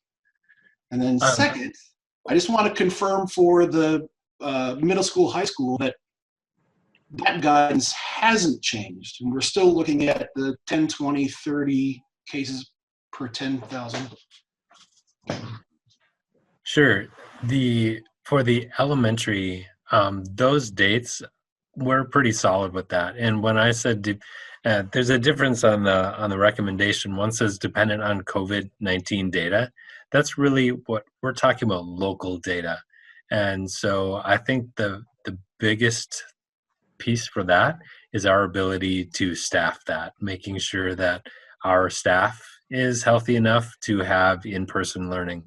If we have a number of staff who have positive cases or have a need to quarantine and we aren't able to staff our buildings appropriately, that would be probably the one thing that would stop us from moving forward. At the middle and high school level, you're right. There isn't really a change in data that we're looking at. That is following the original guidance of the state. And those thresholds again, 20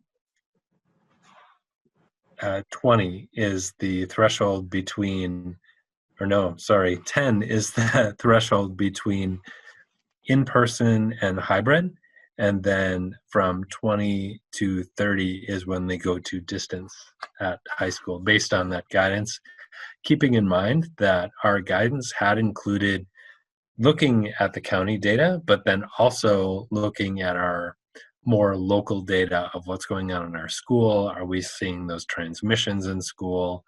And so our hope is that when we come into hybrid for our middle and high school students, that we won't see a lot of transmissions happening at school or close contacts happening at school.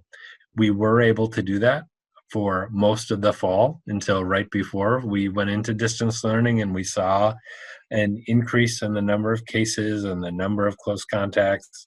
So our hope would be that when we come into hybrid, we'd be able to maintain that. Thank you, Superintendent Gronseth and Member Dixon. Just to follow up on that quick, and then Tim has a question. Superintendent Gronseth and Jody, the plan is for us to return to hybrid based on, we can't base it on the numbers because we don't have those numbers yet because it's 3 weeks in the future. But what I'm hearing is that the collaborative and the district are comfortable with where the numbers are right now, returning to hybrid. So we would, if that's true, we would be returning to hybrid with numbers higher than 20.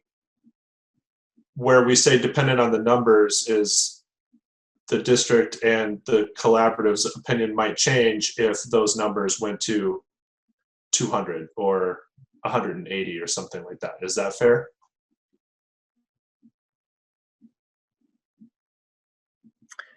I think there's been a real recognition that, health of the students does include, being able to attend school every day and learning and kind of weighing that with the risks. So I think that's a big reason for the change. Nobody really knew that it would go on for this long. And I think the general attitude is everybody wants the students back in the classroom. It's just, the safest way to do it. Thank you. Tim? Tim and then Vicki. Okay.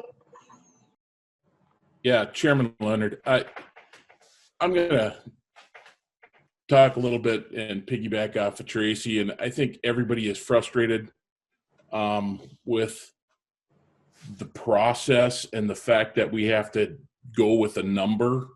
I mean, it kind of frustrates me a little bit when I see that Nicollet County is the 4th best, but we still are higher on the number scale, and I totally get that, sort of.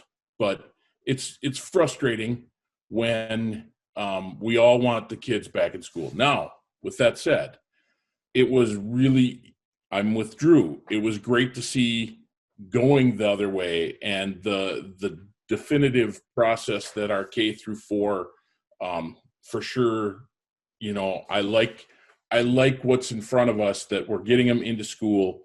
We're getting them back in front of the teachers.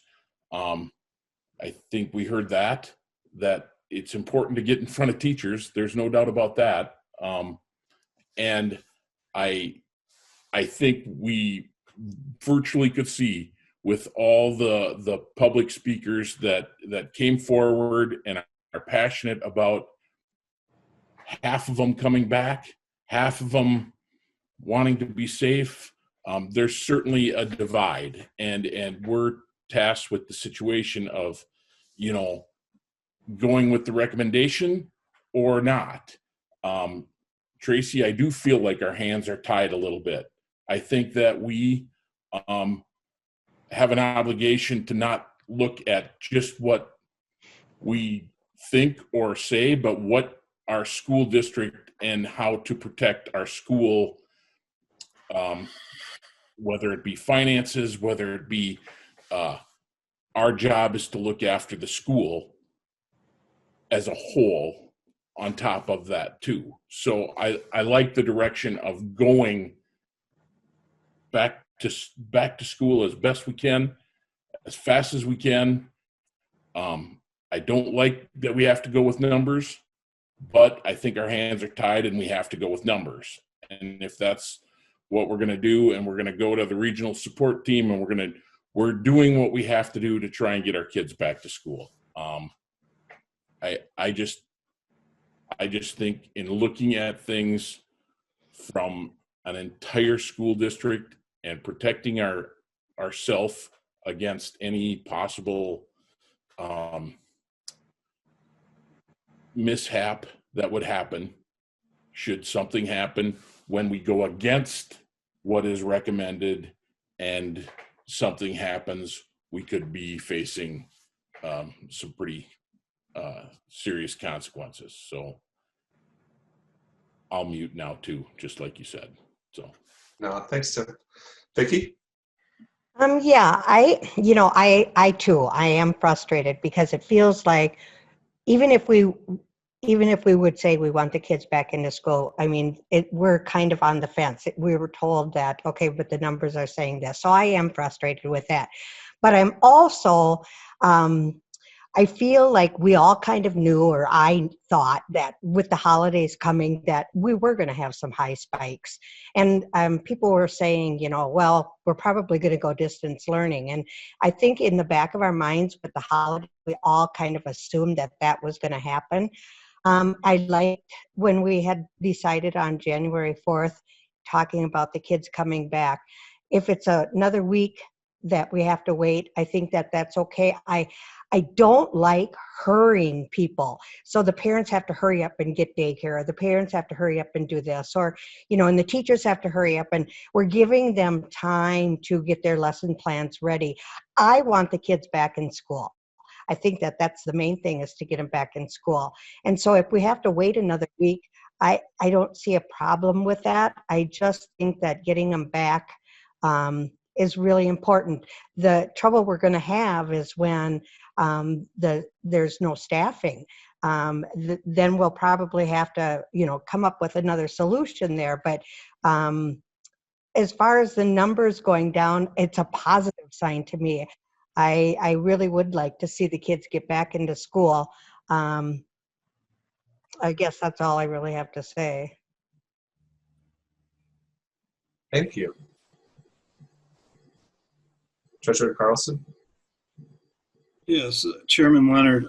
One question I have is, we're relying on the expertise of the regional support team. I'm just curious, could you just tell us some of the people that are on that, how big it is? Just some general information on that regional support team. Jody, I'm going to let you take that on, because you meet with the whole team. I feel like I meet with part of the team. Sure, I'm not sure specifically, Board Member Carlson, of all their various positions, but Mackenzie Wolfel is, we have three main people from the state: Mackenzie Wolfel, Julie Wickland, and Kelsey Rose is from the Service Cooperative. So Julie Wickland is an epidemiologist with the state. Mackenzie Wolfel normally in regular times would head up the HIV and STD prevention program. You know, a lot of people at MDH have been reassigned for these purposes. And then Kelsey Rose works out of the Service Cooperative. And then it would be, you know, the superintendents, people from public health, myself and Jen Seeley. She's another public health nurse at Nicola County. And so it kind of varies a little bit based on what schools are involved. So it sounds like a pretty expert group as far as from the health perspective, as far as this. And then MDE is involved as well. Say that again, I'm sorry. MDE, the Department of Education, is involved with it as well. Okay, I just wanted to make sure. So that gives me confidence that we have experts that are advising us, both from the state level as well as the county level. I'm reassured by that. I feel good about where our numbers are. Again, we go back and forth between talking about the scrubbed numbers that are 2 weeks old or the current numbers. And one nice thing that I think is a great trend is the numbers for December 5th, which are the most recent ones that are scrubbed, are actually 20 people or 20, whatever that percentage would be per 10,000 less than what was originally the current number. Mm-hmm. The previous week was actually 30 less. And so the fact that we're, you know, where we're at, and then the previous week was lower, not significantly.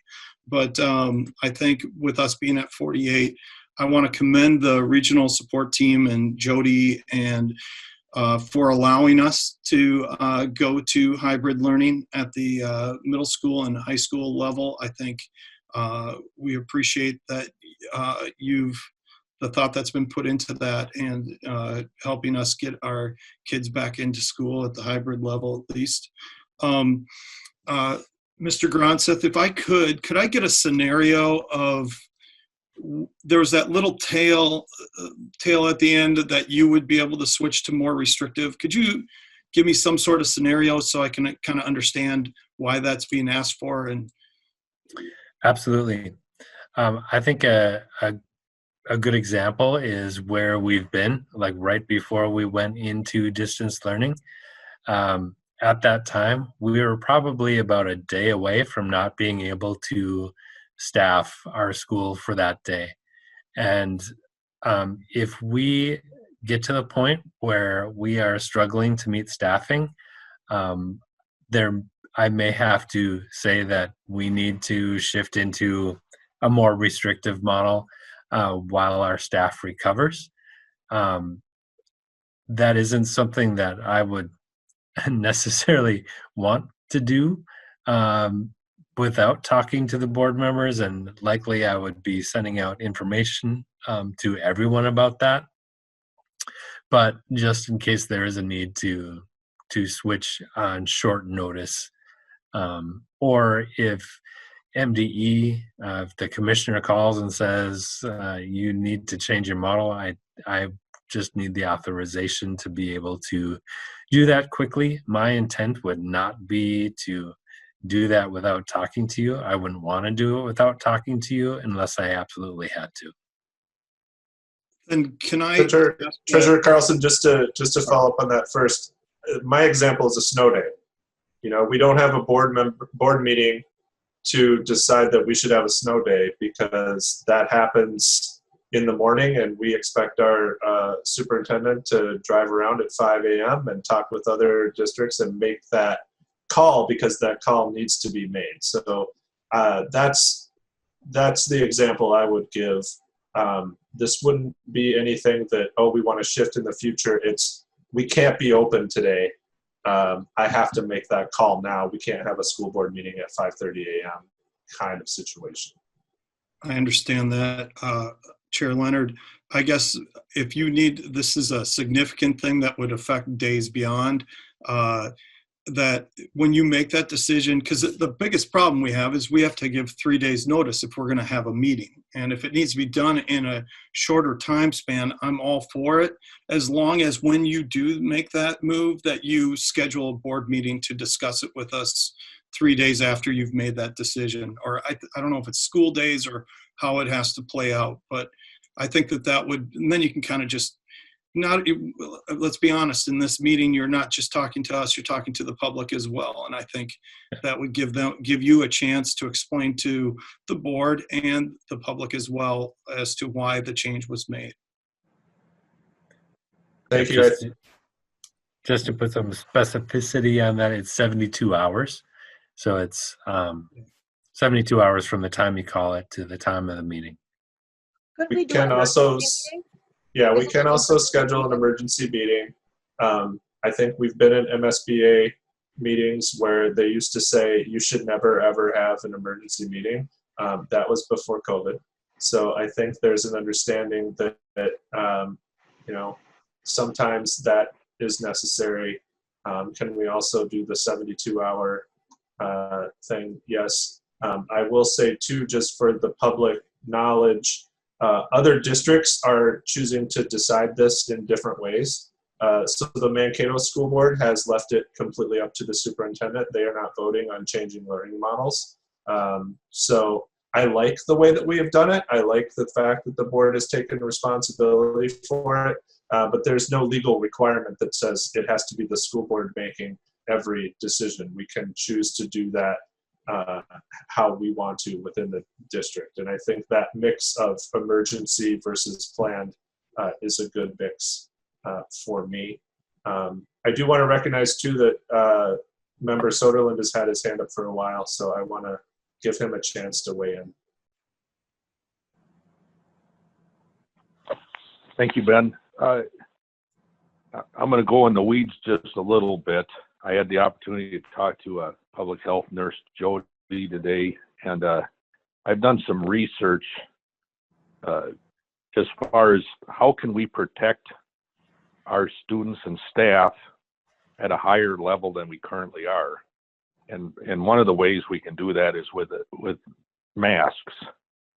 And there's N95 masks, the comparable mask that's ubiquitous, you can get them readily and easily, are called KN95 masks. And in short, I had my engineer and quality assurance director go through and test these different types of masks. And we did particle count testing on the filter of the mask. And you test at 0.3, 0.5, 0.7 microns. And just to determine the efficiency of these filters that the masks have at reducing particle counts.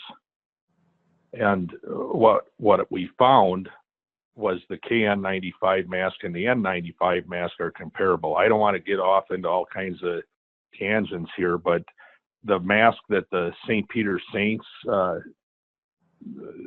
students wear are not very good, and I'm being kind. If we were really going to be serious about this reducing risk, I would like to collaborate with the public health and actually look at data and science and what we can do as a school district, regardless of what the state's telling us. I mean, this is just fact and science. We can mandate that the students and the staff at least wear surgical masks. Their superior filtering ability compared to cloth masks. So the homemade mask, as a rule, are about 2 notches above being worthless. The surgical masks show a 55% reduction in transmission.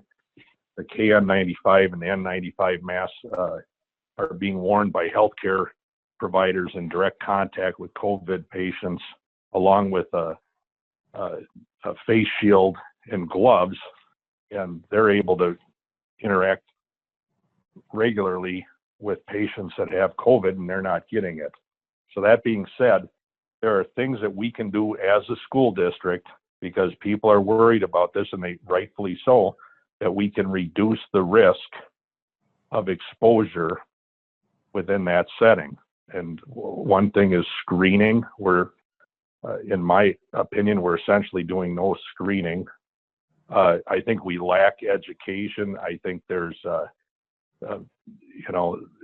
misunderstanding. If you have symptoms, do not send your child to school. If you've got symptoms and you're a teacher or a para or custodian, then we don't want you to show up to school. And we don't know, it could be the cold, it could be influenza, it could be COVID.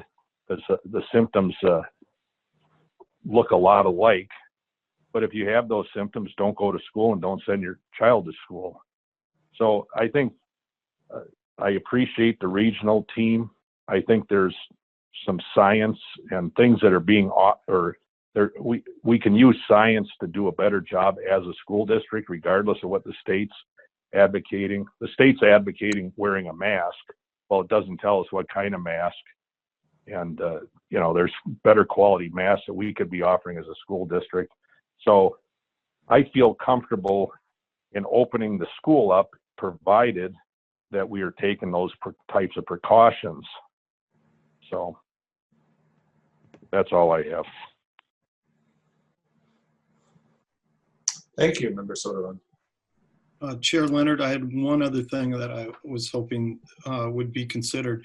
I think part of the reason that we're allowing K4 to go in person is because science tells us they're not spreading it like the next age group up. I think another problem is that their ability to learn through a Google Meet. I think that has an impact as well. They just don't adapt as well.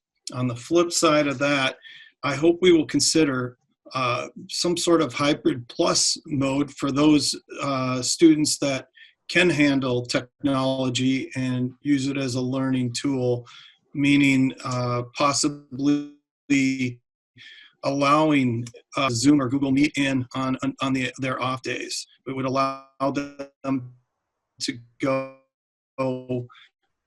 I'm talking about at the middle school and at the high school level, to allow them to participate. It would allow the class to advance on, get actual 2 days done. It might be on the next in-person day, but I think we're forgetting that there's an art to teaching, and part of the beauty of being a quality teacher like we have on our staff is they inspire and motivate their students. And so the more interaction they can have with their students, I think the more valuable, whether it's, like we are tonight, or if it's, in person. Obviously in person is best, but I think we need to look at some sort of hybrid plus for middle school and high school. And that I hope that that's considered. Again, I'm not an education professional. I'm just thinking out of the box, and I will leave it to the education professionals to determine whether that's a viable option.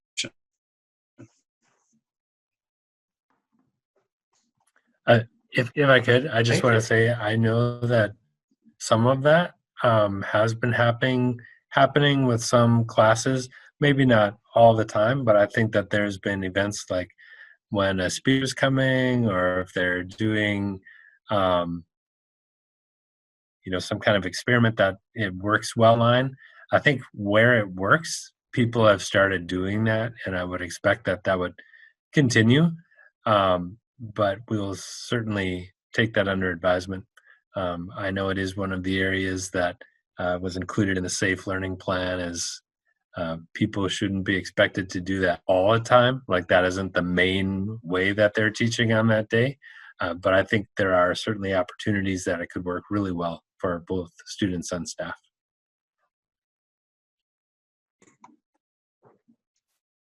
Thank you, Superintendent Gransa. Any further discussion? Well, we can. Oh, sorry. Tracy, you have another question? Yes, I just want to confirm that the January 4th, our extracurricular activities will be coming back for practice. Oh, you're on mute, Mr. Gransa.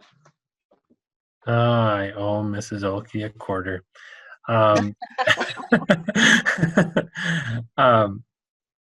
That is our plan. All of the coaches are working on preparedness plans right now because they have to follow all of the protocols and have those plans in place and on file so that anyone can click into our website or see them at the events, and to show that there's a plan and how to be safe while we're doing it.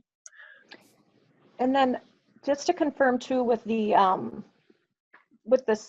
clause there with the superintendent being yourself to make these decisions, and then Ben kind of comparing it to that of a snow day. So are we anticipating that you would wake up on a morning at 5 a.m. and have to do out a phone call saying there's no school today because we don't have enough teachers? Or are we anticipating that decision to be more like, okay, we're kind of at that thing, we'll cripple through today, but I don't think we'll be able to do tomorrow or the next day? Like how, I mean, should we be prepared for a 6 a.m. phone call saying, no, we're all going to distance learning? Our hope is that doesn't happen. But right before we went into distance learning last time, we were about one person away from not being able to make it work. So it is a possibility that there's, some event or some big exposure that we don't know about that could lead to having to call a last minute. Okay. So with that being said, I'll make a motion to approve the recommendations for the changes in the learning models with and the return to sports as of January 4th, because before we made a motion to suspend them. So I would just say we are agreeing to abide by the Minnesota State High School League rules. That's how we could probably word that. With the exception that the superintendent, if there's a decision that needs to be done that day, that can happen, but if there's more than 24-hour notice, that we should just do an emergency school board meeting. So I don't know how we want to word that, but that would be the motion that I'm making. How would we know there's 24 hours notice? Well, either he's going to call at 6 a.m. in the morning or he wouldn't. I mean, if he wakes up in the morning and finds out that there's 25 staff out, yes, we can have school. But if the decision is that's going to be tomorrow or the next day, with technology, how could we not do an emergency meeting? Yep. I mean, it's not like we all have to travel in to do that. I think if we added into the recommendations under emergency circumstances or not, well, I don't know if I deem it as an emergency, but I feel that let me read the recommendation. Grant authorization to the superintendent to shift to more restrictive learning models as necessary due to staffing levels or regional support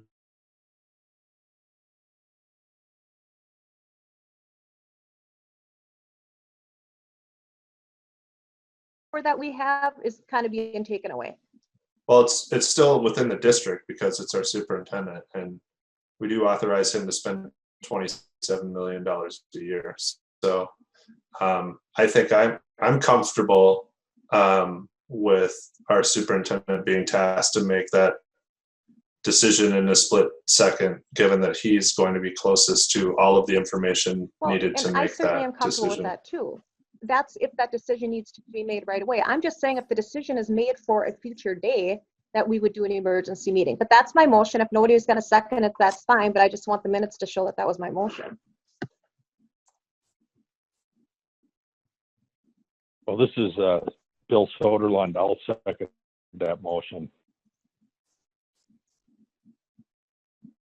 So that motion limits Superintendent Gronseth in time and also references the State High School League, which is an independent body, not the state. So do you Correct? want to? I don't think. Do you want to change the Minnesota State High School League part? I don't care. We can just say they're coming back on January 4th. I'm just trying to think of a way to word that. So obviously with the sports, I'm assuming we're just going to do what the State High School League is recommending.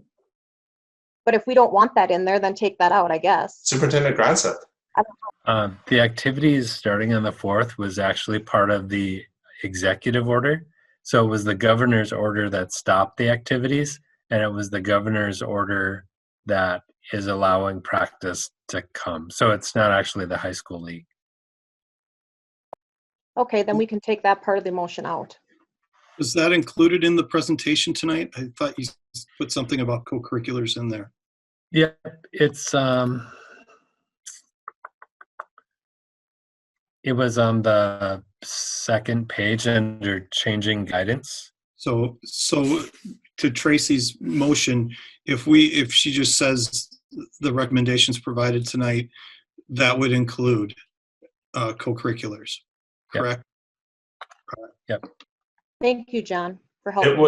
It would also, because I want to be true to Tracy's motion, it would also include the emergency powers to the superintendent as written in the presentation, which is different than I heard Tracy talking about, just to be true to the motion. I'll start over. I would like to make a motion to approve the recommendation for changes in learning models as presented in the presentation tonight, with the exception of the superintendent's power to make a decision if it has to be more than 24 hours that we would do. Okay, now we're a little muddy because we did have a motion on the floor and a second. Okay, then first, I don't know. The first motion was that, but also had the State High School League information in it. That was the original motion. I'll remove my second if I can. How about just to be above board, since we had a motion and a second, we vote on this motion. If this motion does not pass, we can revise that. Would you think that that is the best way to proceed, Superintendent Gronseth, or I'm looking to you on that? I think we Member Stewie could opt to amend her motion, and then you circle back to Dr. Soderlund to see if he still seconds it as amended. I prefer that. Or we And just. I think that's what I just did when but I can say it again if we need to. I mean, I think that's what I just said. And then Drew said we had two motions. So that's kind of where we're at. So do you want me to repeat it again? I think that, yes, we are asking you to revise your motion, and then we will go to Member Soderlund and ask him to renew or to not renew his second of your motion. Okay. I would like to make a motion to approve the resolution tonight, with the exception of the clause for the superintendent decision being if the decision is going to be made more than 24 hours out, that we would have an emergency school board meeting. If it's a decision that has to be made immediately, that obviously he would make that decision. And I'll second that motion. Okay.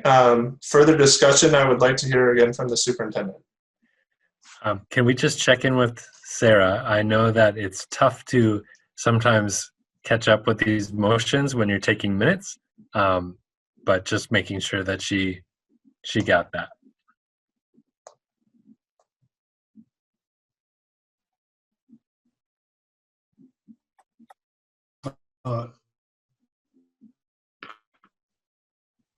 Chair Leonard, are you open to further discussion? Please. Yeah, I don't know if I can vote for it. I feel like my job as 1/7 of the board is to take the advice of our education professionals and our health professionals, and then make a decision. I think if the superintendent feels the need, all I need is 3 days. So to really have it explained to me why the decision was made. Thank you, Treasurer Carlson. Others? Yeah, I agree. I don't think the amendment is necessary. I don't think it makes what we're doing here any easier. And we trust our administration to make the right calls. So I won't support this. Okay, anyone else? So because we have a motion in a second, oh, sorry. Yeah, I would just like to say, I don't think it's a matter of trust or not trust. We could make a motion that we'll just rely on Superintendent Gronseth to make all decisions from henceforth. We don't even need to have a board meeting. But what I think Tracy is getting at, what I'd like to see is absolutely, if Superintendent Gronseth sees that there's a problem and we need to shut down the school or modify the learning, that we authorize them to do that just like we would with a snow day. But we would like to be kept abreast of this. And I think there's been discussion in the past that, well, we don't want to get together all the time and maybe meet once a week or whatever during this COVID. I think whether it's 24 hours or 3 days, whatever that time is, that we all have a consensus that as a school board, we want to know about this. We want to be able to have some input in this. Otherwise, we're just here as a rubber stamp on anything that's going on. And I feel frustrated because it seems like that's what we're being asked to do. So whether it's 24 hours or 72 hours or 5 days, I think if we're going to shut down the school or modify things from what we've already agreed to do, I think we need to have another meeting. I 100% agree with you, Dr. Soderlund. I just don't think that timing is an emergency. I think 3 days would be fine. Yeah, Tim. I would like to make an amendment to the original motion that states that the I don't know that we can do that, Tim. I think that Tracy, because she made the motion, is allowed to amend. I don't know that others are. I believe, sure can he offer a friendly amendment and she can decide whether or not to accept it? Superintendent Gronseth, you're shaking your head.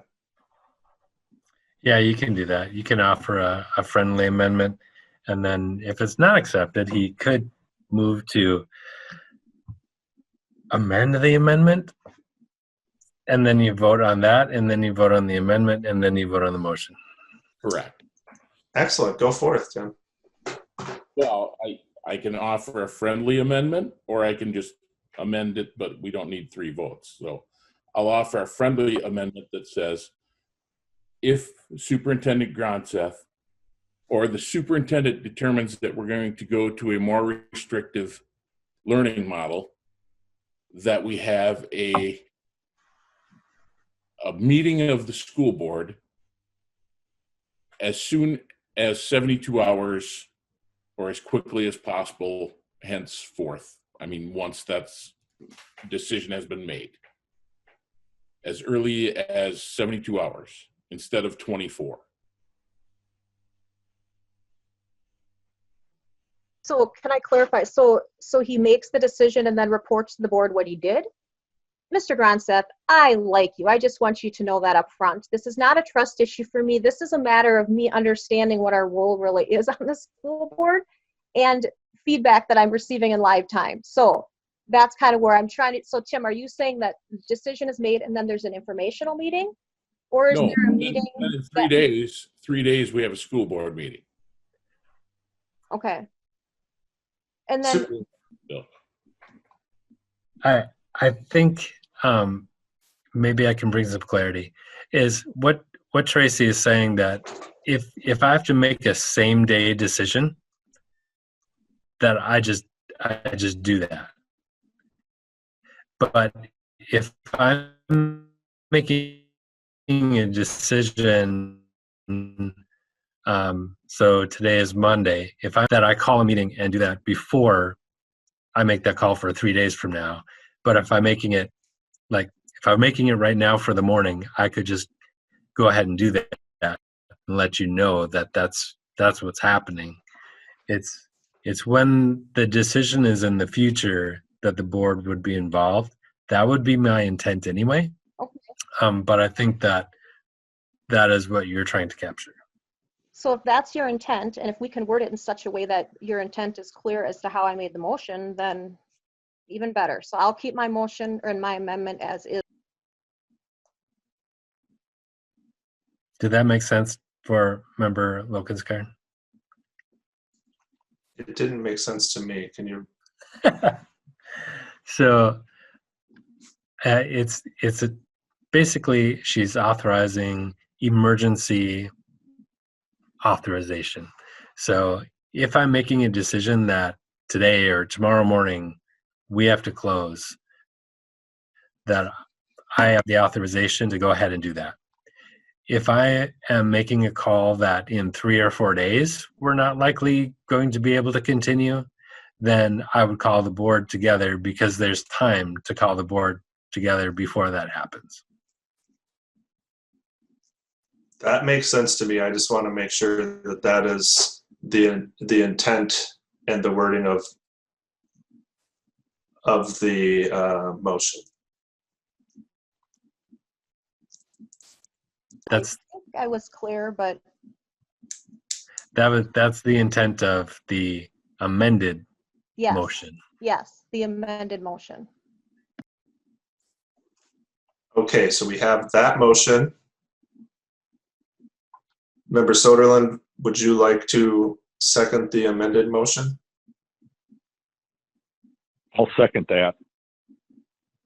All right, we have a motion and a second.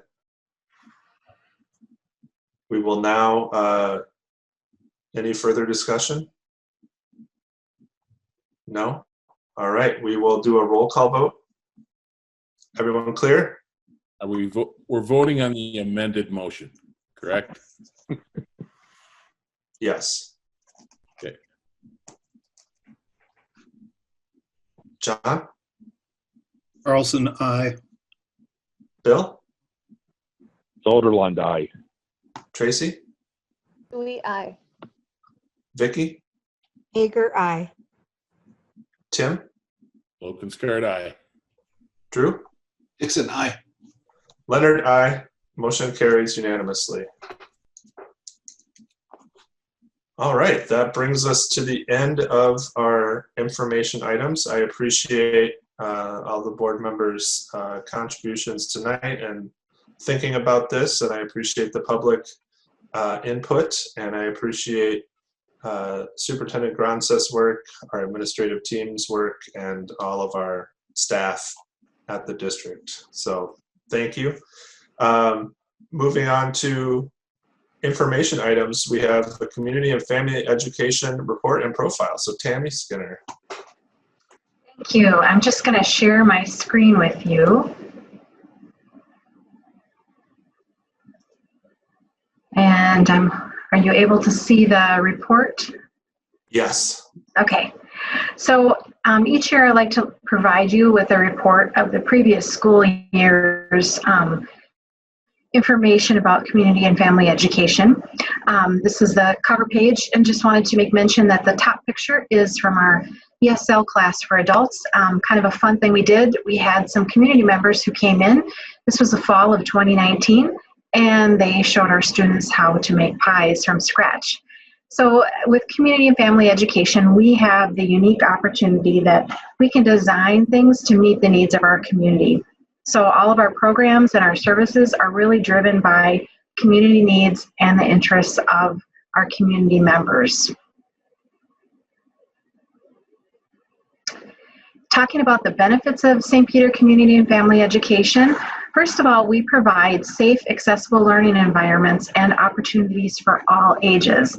And that means we have the privilege of being able to access all of our school buildings and hold our classes in those locations as well as the community center.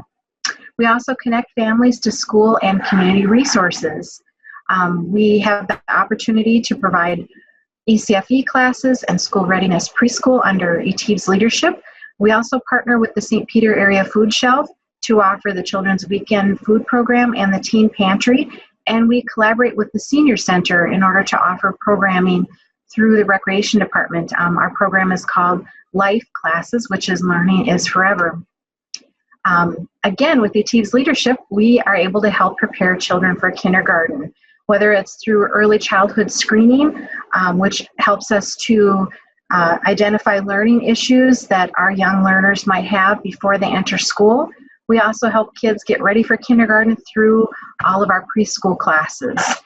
This is an important way that community and family education helps the district meet the one of the state's world's best workforce goals. We also support working families. Our Saints Overtime program, which is formerly known as SAC, offers quality, safe child care for students through the before and after school care programs. During the summer, we also held our school age care program. Last year, we served 161 students. And in the spring of 2019, we were charged with providing care for those who are qualified as Tier 1 workers with free emergency child care. Last year, we had an average of 21 students per day in our program. And this year, as you know, it has expanded quite big. We have 100 students and are using the community center and both of our elementary schools to provide care. We also hired a new coordinator back in June, Shayna C. She does a wonderful job of providing leadership for our staff and for our students in the program. Another benefit of Community Ed is expanding the learning day beyond the school day. As you know, we have a wide variety of enrichment programs that are available for students, whether they're art, music, or STEM classes, STEAM classes. All of those things help children learn critical thinking skills and brush up on their problem-solving skills. And we know that those things benefit the student into their regular school day as well. Through our Adult Basic Ed program, we help build a qualified workforce. I'm not going to go into the details because I kind of presented you with that earlier tonight. Also, we help improve the quality of life for people. Lifelong learning has a lot of different advantages, including helping people with relieving stress, fostering creativity, improving mental clarity. So enrolling in art classes or gaining skills like learning welding, or you also improving your core in a yoga class, all of those things help to engage people. We also help create a sense of community and belonging through our programs. So we provide lots of opportunities for people to get to know each other. People who might never encounter one another will sometimes form great friendships through our classes. So whether that's attending one of our documentary films at the Historical Society, or attending the Southern Minnesota Equity Summit, or a cooking class at the food co-op, we connect people. And you'll see the picture at the bottom there is of the Southern Minnesota Equity Summit that was held in 2019. This is one of the breakout rooms. This was our first year of holding the summit, and we were excited because we had 150 people attend. We had our second summit this year. It was a virtual conference, and we had 325 people attend. So we're really proud of the things that are happening with equity work here in the community. Kind of a snapshot of our programs over the last year. We served almost 7,000 adults in the 2019-20 school year. This is about 40% lower than what we normally serve, and we know that is due to COVID and having to close programs and limiting our ability to serve people. But you can see we do that through our Adult Basic Ed program, through parent education classes, adult enrichment, and also our aquatics programs. And if I can just identify the people in the images that are taking place in the photos, if you look at the top left corner, that's in one of our adult language learner classes. The top right is from the treaty site and one of the documentary films. The bottom left is from a production that we had last February called Thunder Knocking on the Door. It was an interactive play. And then the bottom right is a historical reenactor of Teddy Roosevelt. It was a great day. Lots of people showed up for that event. With youth, last year we served almost 4,000 people, but again, that is about 50% less than we normally serve with kids. One of the biggest things was having to close things down, and then even though we provided a variety of opportunities for kids with virtual experiences over the summer, we did not see a lot of people taking those classes. So we just know that our numbers were really limited.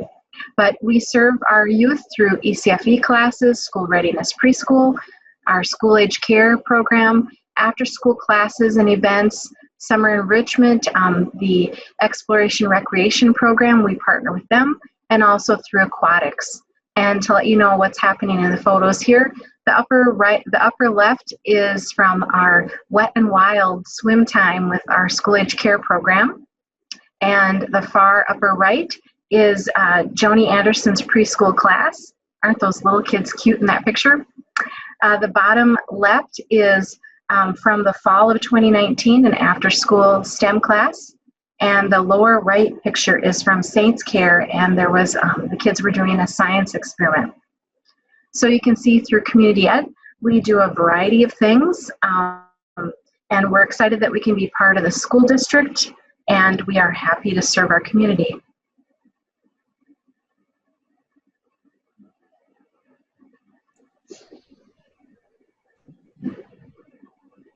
Excellent. Thank you so much, Tammy. Questions, comments for Tammy?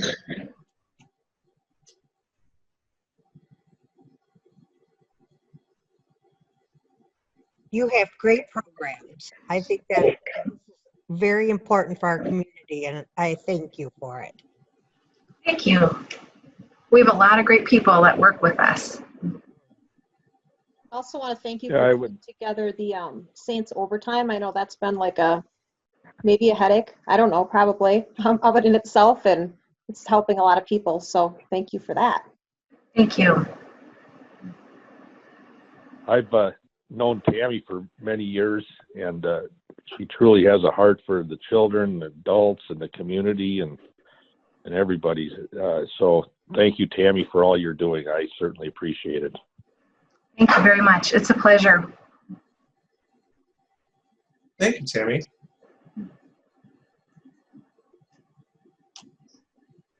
Okay. Well, Tammy, if you want to unshare your screen, we'll move to the first reading of revisions to the policy manual. So, Superintendent Gronseth or the policy committee? I can start and then they can jump in.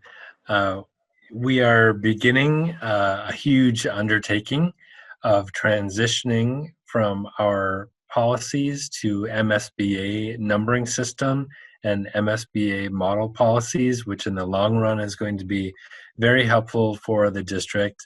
It will be a lot of work on the front end, but once it's done, whenever there are updates from the legislature or in statute, we will be able to easily apply those with the help of MSBA. So as we go into this process, we're going to have adoption of new policies and deletion of old policies. And on the website, there will be really two numbering systems. So we'll take our existing policies, and if someone is looking at, say, policy 001, there may be a C policy 402. I'm making those numbers up for the example, but that is how we'll navigate this until we have all of the numbers transitioned to the new numbering system. So the policy committee took on 6 policies for first reading, and there are, I believe, 7 policies that are up for deletion that correspond to those. I think it's been a good process, and perhaps I'll let the committee jump in and share their thoughts on these policies and how it's going.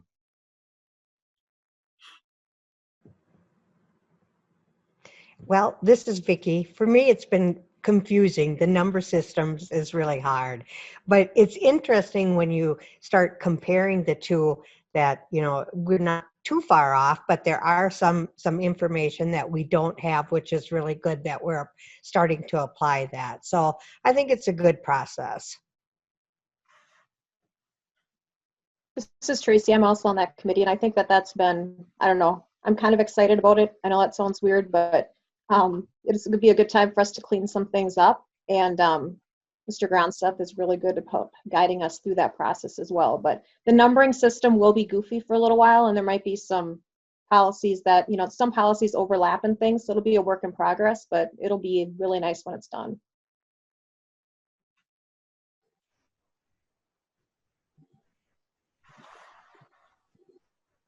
Excellent. Thank you so much. Thank you very much for the work on the committee. And like we've said in previous meetings, that is going to be a lot of work going forward for the next year or two. So we really appreciate that. Moving forward, Superintendent Gronstedt, would you like to speak about the communications plan? Sure. This was presented to a couple of committees. This was presented to the Communications Committee, and it was also presented to the Personnel Committee because there are some implications there as well. Improving our district communication is one of our goal areas as we're going into this year, one of the goals that you've set for me to work on. And so I've developed this plan, and it covers several areas. Each area has some specific tasks and things that we want to accomplish, some objectives in rebranding, in just our overall communication, including like our weekly newsletters and updates, things like that.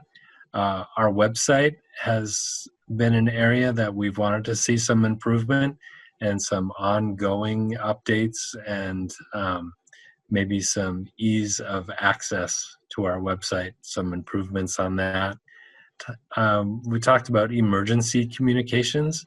It's never something that we want to have happen, but in those cases, it is really important that we have solid plans and predictable ways that we're communicating with our students, our staff, and the community. And social media certainly has become an area of growth. A lot of people use social media as almost their sole source of information sometimes, so it's really important that the district has an ongoing presence in social media and that we are using it to the best of our ability. And then we did want to talk about enrollment marketing. This is something that should be happening yearly and following our registration process and our kindergarten registration process, especially as we come out of this COVID time, to make sure that we're reconnecting with families and having them know what we have available and what that's going to look like moving into the future. And then program support, programs like Tammy's that need us to be communicating all that they have to offer. And also with Jordan, there are many opportunities for people to be engaged with the district. And so making sure that we are helping our programs to communicate well is important too. We've talked about a referendum coming up and the importance of communication within that referendum process, making sure that we're getting information out to the community and that we have lots of opportunities to speak for organizations or public meetings, and making sure that our communication plan within that is solid. And of course, there's always celebrations and honors. And it's another way to share all the good things that are happening in St. Peter's schools and making sure that we're engaging with the community and that they know what's going on. That was a lot of different areas, and each of those areas has objectives under it. And really, we need some more support. We need someone who's coming to work every day and looking at outreach and engagement and working with all of our whole team on how to best do that and really organize that work for us to make sure that it's systemic, that it's predictable, and that we are really sharing the story of St. Peter's schools. And so I think I gave a really fast overview of that. We did talk about it much more in depth in our committee meetings. I think the areas that we talked about will help us to have that clear, effective, and purposeful communication that we need as a district. And there is within here the creation of an outreach coordinator position that would be a full-time position, but it's going to be a position that has a very full job description of working with many, many people throughout the district and working with the community as well. I don't know if the people who are on the communications committee or the personnel committee have any more to add to that. Feel free to jump in. For the communications committee meeting or committee, not a whole lot to add other than just to reinforce that, yeah, we do see a need here. We know that other districts have gotten a lot of mileage out of retelling their story and really creating a solidifying identity. And I think that is important. And we're kind of moving from that district that was, it's an appropriate time to do that. And yeah, our website changed not long ago, but it really needs feed and care. And so I'm totally in favor for this. It's important to get the information to the people when they need it, as they want it. And I think this will go a long way. Yeah, thank you, Member Dixon. And, I think that this district is doing a lot of different things. I mean, we've talked about learning, we've talked about a crisis, we've talked about community education. We are communicating across our district and beyond to a variety of audiences that need, require, and expect information in many different ways. Some may never read print. Some may only read print. Some, look at social media more than others. Others, like parents, need direct communication via text or email or phone call. And I think managing all of that, creating a brand, having a central message, being able to stay current and stay authentic and communicate with all those different audiences really has eclipsed the current staffing plan that we have in place for that. And we have great staff, but I think we're really looking for additional expertise that we don't currently have in the district that can really help bring this plan to fruition.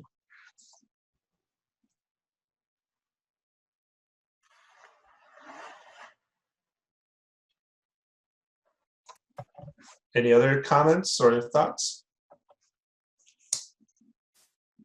All right, we will continue to the next item of number 4, Education Equity Plan. Superintendent Gronseth.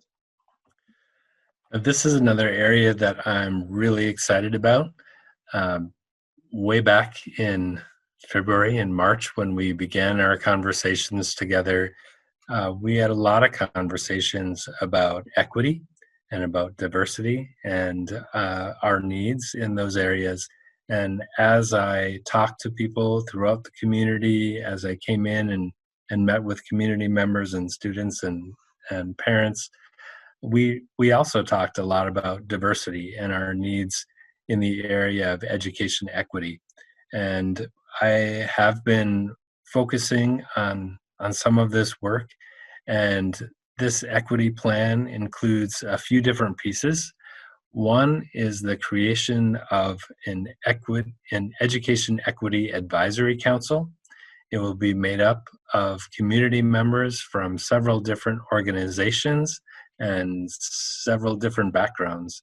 And their task will be to help to advise us in our decision making as we're creating policies, as we're looking at protocols, as we're looking at curriculum, any topic really that we can bring diversity into the conversation is going to give us a better decision and a stronger voice for people who have not felt that they've had a voice. And so the creation of this committee is part of this plan. We're also looking at expanding our liaisons. We currently have 2 liaisons, one that focuses on the Latin community and another on the Somali community. And I think this is an opportunity to stretch ourselves. And we're going to be adding 2 additional positions. They're liaison positions, but one of them would be more of a lead role that can do some of the coordination of the work of our liaisons, and what we'll call the Office of Education Equity, and the creation of a cultural center for the district that would house our liaisons and really become a place where students can learn about their own culture, can learn about other cultures, and serve as a resource to our staff and our schools and our community as we develop more cultural responsiveness and bring more of the diverse culture that surrounds us into our schools on an everyday basis.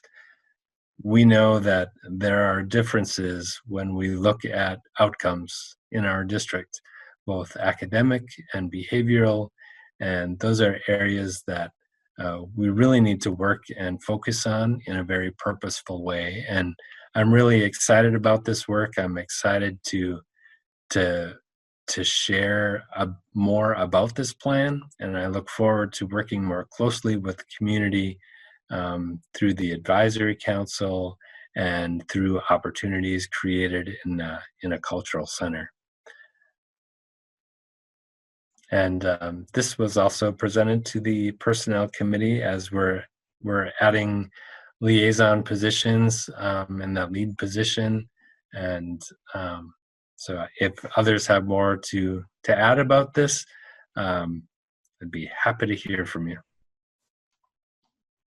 Superintendent Gronseth, just to add and make everyone aware that this would be funded through the Achievement and Integration Grant sources. So, thank you. I did forget to mention the tie to the Achievement and Integration Program. That is something that St. Peter Schools started last year. There are some statutory requirements that go along with this funding. The Equity Advisory Council isn't exactly prescribed the way that we're creating it, but it will serve to lead the work of the achievement and integration planning and the budgeting piece of that. And much of the funding for this program would come through achievement and integration.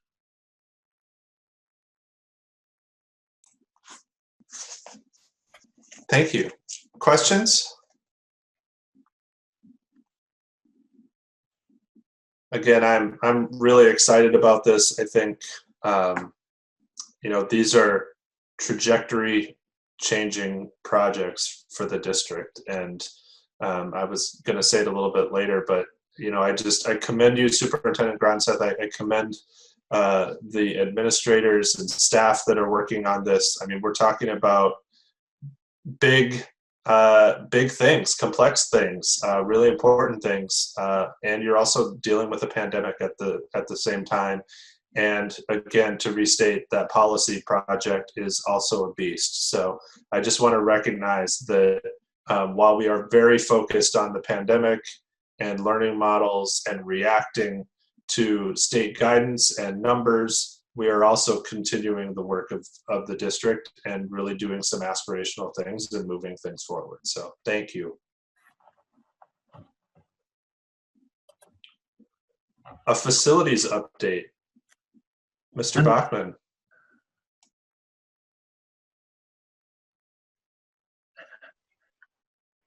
The administrative team, Mrs. Engeldinger, Mr. Paula. I was not present. I was having other fun. And Mr. Gronsa met with the city on Thursday to review our agreement with CSP, Community Spirit Park. And as you see in the packet, the recommendations for our enhancements for this year are going to focus on getting another set of goals and also improving additional ag lime along the edges of the fences. We addressed all the infields a couple of years ago, but we did not address the edges of the fences. And then also, as we discussed last spring, the restrooms for both the north side and south side of CSP will be going out for bid in January, and those projects will start, hopefully, start of June. Thank you. Questions, comments? All right, that is the end of our information items. We'll move to reports. And there's Atif. Right on cue. Thank you so much. Tonight, I just want to give a couple highlights about early childhood. Certainly, we've been moving through distance learning. We have received good feedback from teachers in our switch to the Seesaw platform. We had been using homeroom last spring. We've moved to Seesaw, and we're finding that to be much more, well, it's user-friendly, first of all, but it's also allowing us to hear students recording their learning and different things like that. So that has been a positive change. And again, just my gratitude to all of the early childhood staff and district-wide staff for hanging in there with us, our parents, students, and staff for hanging in there as we move through this. And we'll get there. Secondly, what I wanted to share is an update regarding food service. As you may recall, last spring, all meals were free for students. We had delivery locations. Actually, last spring, we had our bus routes delivering meals to students individually each day. In the summer, we moved to drop spots with meal packs, and we continued that as we've moved into distance learning. So just to give you an idea of the number of meals that have been served since school started this year, we've distributed a total of 156,851 meals to our students in St. Peter's schools. About 69,000 of those have been breakfast and 88,000 have been lunch. So again, we've had our locations throughout St. Peter. Families are able to pick up those packs. We do have delivery spots as well. The free food program has been extended through the end of this school year, but we do want to continue to encourage families to fill out those free and reduced applications. We know that our title funding is dependent upon that, our compensatory funding is dependent upon that, and so even though right now those meals are free, we want to be prepared. And so we have been working hard to connect with families who maybe have qualified in the past and haven't yet filled out applications. And then Mr. Overbo has the electronic application on our website now as well. So just encouraging folks to do that. As I said, that meal program will continue through the end of the school year, as we know for now. As students move into hybrid again, into in-person, we'll be making adjustments per site for that to ensure that our students still continue to get those meals. So any questions about that, please let me know. But again, just encourage folks to fill out those applications.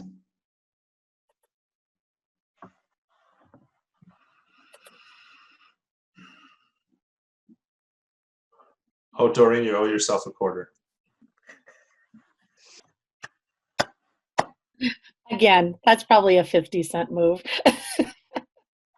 One thing that is new since we were together last was we have started to bring in more students for intervention program, which is in the afternoon. We now have about 20 students coming in each day. We have about 5 students who we identified as having more severe needs, so they are coming in on a daily basis, and the others come in either on their off days, so they're synchronous with their teachers one day, and then on the off day they are coming in for that afternoon session. And that really is in part just to all of the hard work from our special education team, along with the ELL, Ileana Dreamer and Kari Bly, and I think they all deserve a shout out just because they have put so much in. Erin Hagen, Christina Keeneland, Stacy Abel, and Julie Carl Bloom has done some help with it. And and Ryan Drazen. So all of them has just worked really, really hard, putting countless hours putting that program together. So, but I would be wrong if I didn't say we are super excited to have our students coming back. We have been exchanging iPads and just to get a little glimpse of them coming into the building as they enter the office. We are excited to welcome our students back, and we will be ready for them. Darren, before you start, I forgot my shout out to our food service staff and the paraprofessionals who have been helping prepare those 156 plus thousand meals since September. Those folks have been just truly dedicated to making sure that gets done, and I would have felt terrible had I not jumped in to say that, so thank you. Well, greetings from North Elementary School, everybody. And I have been trained by Mrs. Elke on how to unmute myself, so I will not be giving anybody any quarters. And I do want to echo what Etive just said. We've had some extremely flexible staff. Our paraprofessionals, our food service, obviously our teachers totally shifting, adjusting, innovating the way that they teach. Our office staff, I mean, just all the way across the board, people are very flexible and happy to help out in any way, shape, or form that they can, whether that's school age care or, at North, getting those food packs out in front at the very early hours of the day. So can't say thanks enough to the board as well. These are very challenging conversations, a lot of information coming at you. So I definitely appreciate all your service, and our speakers tonight as well. Obviously, we've been virtual now for a number of weeks, but it's very heartwarming to me this week as I see this week and last week a number of families stop in our front hallway. We kind of have an impromptu kind of a drop-off area and pickup area in the front hallway by door number 1. And you could see anything out there from just gifts going out to kids, gifts coming back into families stopping in, picking up watercolors, to iPads, to STEM kits. So it's quite the system of getting instructional materials back and forth, home and then back into school, that our staff and our families have really collaborated with. So the connection is still there and it's strong. And like Ms. Elke said, we're really excited to see kids back in the building. Our PBIS team has done a phenomenal job this year on staying connected, keeping kids motivated and engaged. They've done that just recently with a number of videos that they sent out. One was just recently a message that circulated on Twitter and YouTube quite a bit, that the students have said in the hallway at Saints overtime that they've watched numerous times. And I want to thank that team for putting those together. It could be just like messages, keep it up, hang in there, keep doing a good job. Or it's a Saint Center video where we showcased a couple of students, 4th grade students, Kaylin and Halima, how they successfully kind of set up a distant learning location in their homes in order for them to be very successful. So it's just a great way to model for all the other students that are distant learning as well. I also want to have a shout out to our 4th grade students. Every year, our 4th grade students get an opportunity to design a yearbook cover. Those are being voted on as we speak by our kindergarten through 4th grade students. I think we had well over 35 covers submitted. We narrow it down to just 5, and the students are voting on those right now. So good luck to all those students. And I also want to shout out to spent a lot of time in 4th grade virtual classrooms this week. About 30 4th graders taught me what's up with a famous or very popular app, I guess, right now called Among Us. So I was in a Google Hangout for a while, and I got beat pretty bad by a group of fourth graders on how to play that game. But at least I know I'm savvy now with the apps that are popular on the kids' plates that they're working. So I just need a little practice, and I'll be able to show the fourth graders who's boss with that app.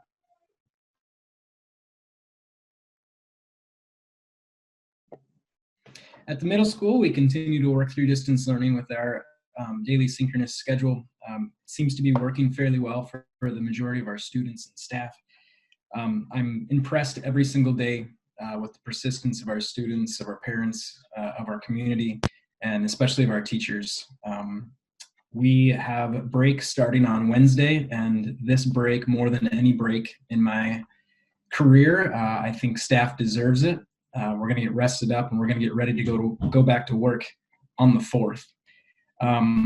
A couple of cool things that Student Council has brought. We have a thriving Student Council even during distance learning. A few weeks back, we had a school-wide Kahoot game that was played, and we had about 170 students and staff logged in all at the same time. And the competition was students had to guess who was in the picture, and staff members submitted pictures of themselves from middle school. So just a fun way to connect. And then most recently, Student Council put on an ugly sweater contest. So there was a winner from every grade level and end of staff. So once again, thank you for all the hard work, school board, administrators, community, everyone. Truly blessed to be a part of this team, and really looking forward to getting back at it in hopefully the foreseeable future. Great. Well, I'm still tuned in here along with my pets. We've made it up past long past their bedtime. But like my colleagues have said, obviously I need to thank my staff for the crazy hard work that they've been doing since they started their careers, but especially since March. It's been a long haul, and obviously we're all excited to have kids back.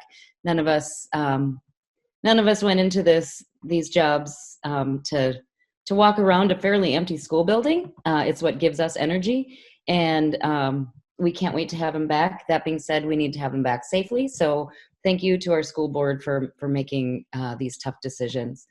At the end of the semester is right around the corner, and I just want to encourage parents and students to hang in there. There's still plenty of time to turn things around if that needs to happen, or to keep up the good work if things are going well for you. And I guess my biggest thank you and proudest moment goes out tonight to those students who spoke. It was the highlight of this evening. All of us here who are educators, I think, are so proud of how eloquent and smart and just delightful they were. So thank you to Eva and Mia from the high school and Ms. Gassman from the middle school for their words tonight. Anytime we can have kids in these school board meetings, it reminds us why we're here. So thank you, and have a great winter break. Teachers need to take a break. So kids, remember, they're not checking their emails every day, all day long. And thank you, everybody. Thank you, principals. Superintendent Gronson?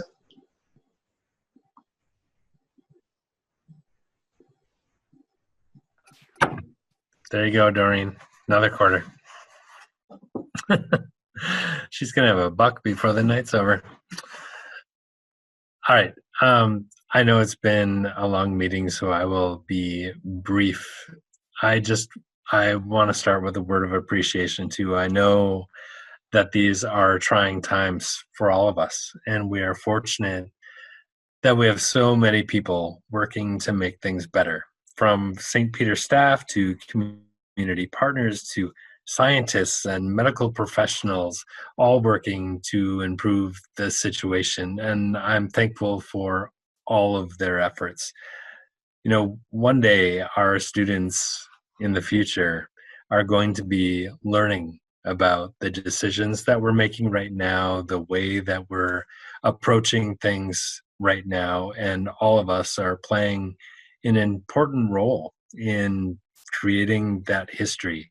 And I'm glad that I get to be working alongside of all of you as we work to support our students and our staff and our community through these times. And like Principal Ingeldinger said, we are one day away from winter break, and whatever it is that you have planned for this break, I hope that it's filled with things that bring you peace and joy and happiness, but especially good health. So please be safe out there, mask up, wash your hands. And I know it's especially difficult at this time of year, but avoid those gatherings and make sure that we can see this plan to return to school through. It really depends on our health and our decisions every day. So thank you for all that you do. And that's all I have.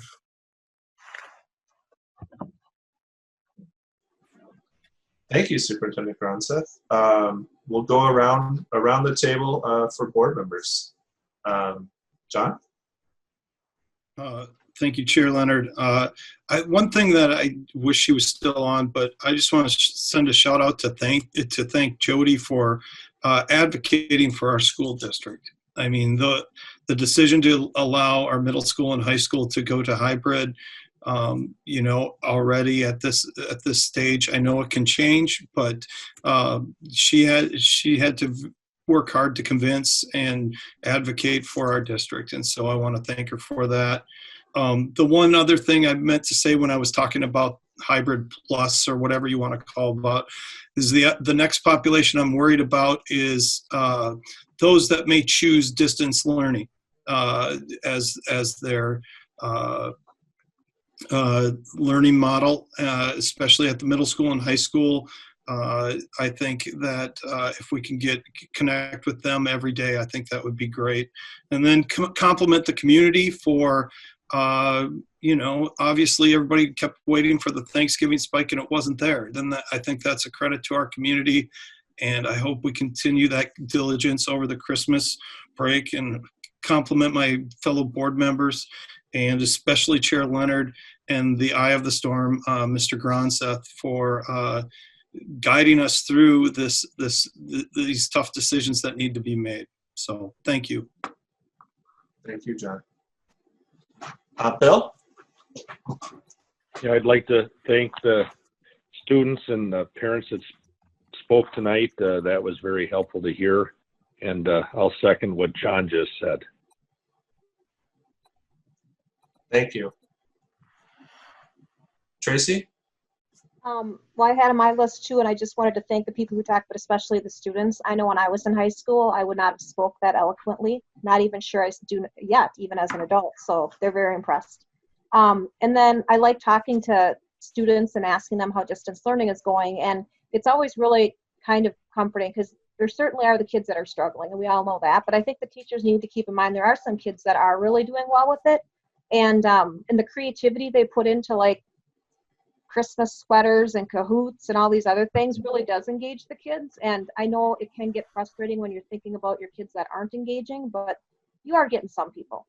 And then lastly, I just wanted to clarify that I definitely trust Mr. Gronseth and all of his decision making. That motion was not meant in any way that I don't trust him. So anybody who watches this meeting to the end knows that.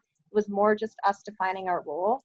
And I do think that we were on the same page. I hope so, at least. He seemed to think we were. So I just wanted everyone to know that. Thank you. Vicki? Yeah, I think that I'm really happy about the situation with the kids going back to school. And I really like the idea that following up with what John had said, I'm worried about some of the kids going back to distant learning and staying in that. But I like that we have the option for kids that don't feel safe at school that can still continue to do the distant learning. I think that that's wonderful that they have that opportunity. And I appreciate all the board members. The insight that you guys have is great. It's really interesting listening to the different opinions and things that people have, and the community members who spoke out. It was it was very interesting to hear the different points of view. So I really appreciate that, and the students. So with that, I just wish everybody to have a great winter break and enjoy, stay safe. Thank you. Tim. Yeah, I think that everybody whose picture can be seen on the screen right now understands the passion that we have in our community, and it's very much alive, and it's very much there, and that bodes well for the future of our schools. There's a lot of people that care, and that's good to be around. I could thank everybody again. I think there's not any need. We've been going down this road for about 9 months, and it's been a long 9 months. So appreciate all the insight from the community, all the insight from the professionals. As John said, Jody, board members, it's just, we'll keep plugging away. Thanks. Thank you. Drew. Yes. Thank you to community members, staff members, students who have reached out to us directly. Conversations, emails. We've received more feedback around this scenario than any other that I'm aware of. We do appreciate hearing from you. We appreciate all the voices and positions and perspectives. They're all part of this community. We serve the community. So thank you for that. I'm also very appreciative of the communities of Nicollet County and LeSueur County and the surrounding counties about doing the right thing and what is needed to be done to get our numbers down so we can go back to school and so we can open our businesses and open our restaurants and get back to businesses as normal. So thank you for doing that. I feel like we are in the home stretch. I'm hopeful. So keep it up. Students and staff, you have a well-deserved break coming up here. Please take that time, recharge, high five your moms and dads. Enjoy your pets. That's all the stuff that we've been doing. Hang in there and enjoy your time. Thank you, Drew. Just to add, thanks to everyone. I think, several board members tonight, including myself, kind of lamented that we feel like we don't have much of a choice with the state recommendations. But I know that parents and staff and kids out there were feeling that probably more than us. And so I appreciate everything that they're doing and continue to do. And students, sometimes it's hard. I think you've seen some life and you've lived some years, but this is something that none of us have had to deal with in our lifetimes, and it's hard for us. And my parents didn't have to deal with this either. My grandmother was 4 during the 1918 pandemic, so I guess she had to deal with it. But what you're missing out on with your friends, what you're missing out on in the classroom, I think you are also gaining in perspective. And I think that this honestly has the real opportunity to be your superpower in your life, because you are learning about resiliency, you are learning about tenacity, you are learning about empathy, you're learning about grace. And I don't want to underestimate the pain that this is causing people, but I think what will make a difference is what we take from this experience. And so I am really optimistic that we have turned the corner and that we can continue to move out of this. But more than that, I think our society is going to be better off for us going through that, and that's especially for students now. When you get to be our age and begin to make decisions, you're going to make better decisions because you went through this. So thank you very much to everyone. I appreciate all of you. We have a few upcoming meetings. Our organizational meeting is Monday, January 4th, 2021 at 6:30 p.m. That will be virtual. Our regular school board meeting will follow that. And there is a policy committee meeting scheduled for Tuesday, January 5th, 2021 at 3 p.m. And then the MSBA Winter Leadership Conference, which we usually look forward to meeting with other school boards from around the state in Minneapolis. Obviously, we're not doing that this year, so we are going to meet virtually. That is January 14th, 21st, and 28th. So board members, if you have questions about that, please reach out to Superintendent Gronseth and Sarah. I think we're all signed up. I understand that people have commitments and not sure how much we can attend. I will say that I will miss the opportunity to have personal conversations with each of you this year, and look forward to resuming that tradition in person in 2022. But with that, if there's nothing further, I'm sure everyone, principals especially, would appreciate a motion to adjourn. I make a motion to adjourn. Hager. Thank you. Second. Second, good. Member Cross, I wouldn't want that to die for lack of a second. So I do want to give you a shout out for the longest meeting I've ever been on in my 11 years of school board. Congratulations. I'm just glad you've been on 11 years, so you didn't say cumulatively, because we are almost there. But there's just a lot going on. You know, this was a really good meeting, I think, and I appreciate everyone's hanging in there. And thank you all. With that, we have a motion in a second. So, John. Carlson, aye. Bill. Soderlund, aye. Tracy. Julie, aye. Vicky. Hager, aye. Tim. Lokenskirt, aye. Drew. Dixon, aye. Leonard, aye. Excellent. Motion carries. The meeting is adjourned. Thank you, everyone.